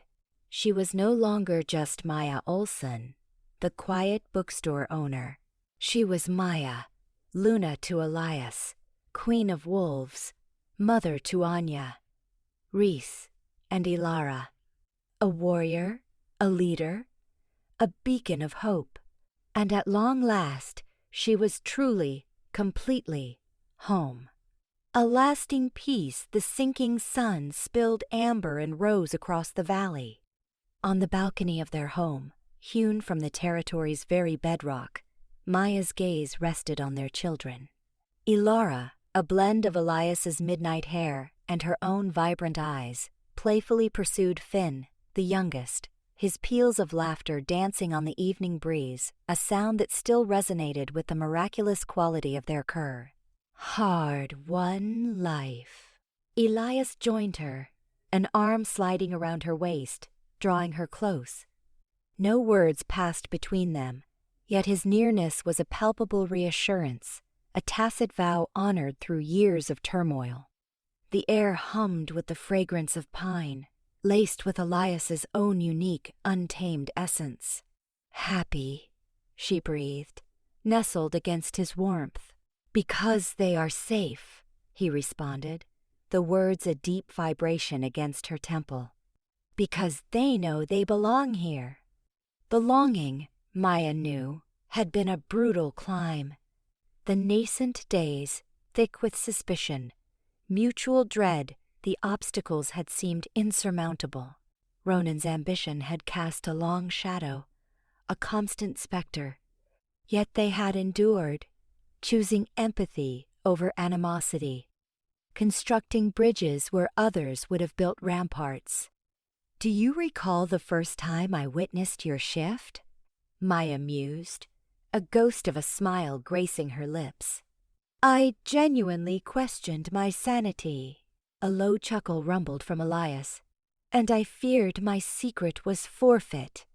He paused, his gaze softening as he met hers. Thank you for staying, for seeing beyond the beast. She turned to face him fully, her hands cupping his weathered cheeks. The lines fanning from his eyes spoke of battles endured, burdens shouldered, yet also of an unyielding strength, a love that had only grown with time.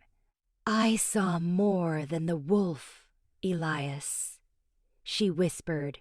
I saw you, entirely, and I knew, instinctively, that our paths were intertwined. Prophecy be damned. He claimed her mouth then, a lingering, tender kiss that echoed with shared history and steadfast devotion. The world receded, leaving only their intertwined selves, bound by affection and a mutual vision. Below, Ilara stumbled, her face puckering with frustration. Instantly, Finn was at her side, offering a small hand and a soothing word. Ilara's grimace softened into a radiant smile as she accepted his assistance, and they resumed their game, their joyous sounds once more filling the air. Elias and Maya watched, contentment settling deep within their souls. The future remained a mystery, as always, but they had forged a bedrock of love, trust, and mutual understanding. They had demonstrated to their children that differences were cause for celebration, that fear could be vanquished, and that peace was a prize worth any fight. They will thrive, Elias, Maya stated, her voice ringing with certainty. They will continue what we started. He nodded, his gaze resolute. They will, and they will elevate it. He squeezed her hand, his touch a silent pledge. We have bequeathed them a world deserving of their protection. As dusk deepened, the village lights flickered below, a constellation of hope in the encroaching darkness. In the distance, wolves raised their voices in a chorus of unity and kinship. Enfolded in the embrace of the man she loved, Maya experienced a profound tranquility. They had confronted destiny, embraced their choices, and crafted an enduring harmony, not merely for werewolves and humans, but for their descendants and for generations yet unborn. The wind quickened, carrying the scent of approaching rain and the promise of a fresh start. A start where love, not fear, would illuminate the way forward. The greatest fairy tale, the waning sun painted elongated silhouettes across the meticulously kept gardens, reaching for the stone bench where Maya sat, her fingers entwined with Elias's. His once lunar silver hair now bore streaks of soft gray, a temporal tapestry mirroring the laugh lines and worry creases framing his gaze, a map of battles weathered and serenity forged. She basked in the familiar warmth of his nearness, a steadfast anchor in the swirling currents of their shared journey. A dry, rattling cough escaped his lips, a sound that still sparked concern despite the chorus of assurances from healers. "Comfortable, my heart?" she inquired, her voice seasoned with age, yet retaining the tender cadence he had always treasured. Elias shifted, his vision dimmed by the passing years, yet the fierce protectiveness that had first captivated her still burned brightly within. As at ease as a monarch can be, with his queen hovering, he quipped, a ghost of a smile gracing his lips. Maya responded with a gentle squeeze of his hand. They remained quiet a while, watching the sun descend, transforming the heavens into a canvas splashed with coral, rose, and lavender. Below, their realm throbbed with activity. Children, a mix of human and lupine, frolicked in the meadows, their peals of laughter carried on the soft breeze. Merchants from distant lands bartered in the marketplace, their voices a lively mosaic of tongues. It was a panorama of accord and prosperity, proof of the world they had nurtured together. Maya recalled a time when such a vision seemed impossible, a fool's fancy, when the very notion of peaceful coexistence between humans and werewolves had been met with fear and resistance. The specter of Ronan still lingered, a faint echo of the hatred he had propagated. However, it was now a distant memory, eclipsed by the vibrant reality of their present. "Do you remember," she began softly, "when I first encountered you in the woods? Bare-chested, bleeding, and remarkably inhospitable." A low chuckle rumbled in Elias's chest. "If memory serves, my precise words were, 'Leave me be, human.' And I, of course, being the headstrong creature I am, disregarded you completely." He turned toward her, his eyes brimming with a love that defied articulation. "It was the most fortuitous decision you ever made." A genuine, heartfelt smile illuminated her face, reaching her eyes. "It certainly upended my life, plunged it into a whirlwind of prophecies, power struggles, and werewolves. And you navigated it all with extraordinary poise," he said, his voice thick with emotion. "A tranquil life was never your destiny, Maya. You were meant to reshape the world." "We reshaped the world," she gently corrected, her grip firming on his hand. "Together." The sun dipped below the horizon's edge, casting dramatic, elongated shadows. The sky ignited with a final, magnificent burst of color, a breathtaking spectacle of forgiveness, affection, and enduring hope. It was a scene that whispered of second chances, overcoming adversity, and the enduring strength of connection. Maya watched the colors soften, a sense of tranquility washing over her. She had lived a rich life, brimming with love, loss, and adventure. She had confronted her fears, embraced her destiny, and helped cultivate a better world. And she had done it all with Elias at her side. She gazed at him, her eyes filled with a deep, unwavering love. "I never truly believed in fairy tales," she murmured, her voice barely audible above the gentle sighing of the leaves. "But ours has been the most extraordinary of them all." A solitary tear meandered down her time-worn cheek. Elias squeezed her hand in reply, his eyes mirroring the fading light. He understood her meaning. Their story, The tale of a human woman and a werewolf king wasn't a conventional fairy tale. It was a narrative of dedication, selflessness, and an unwavering faith in the transformative power of love.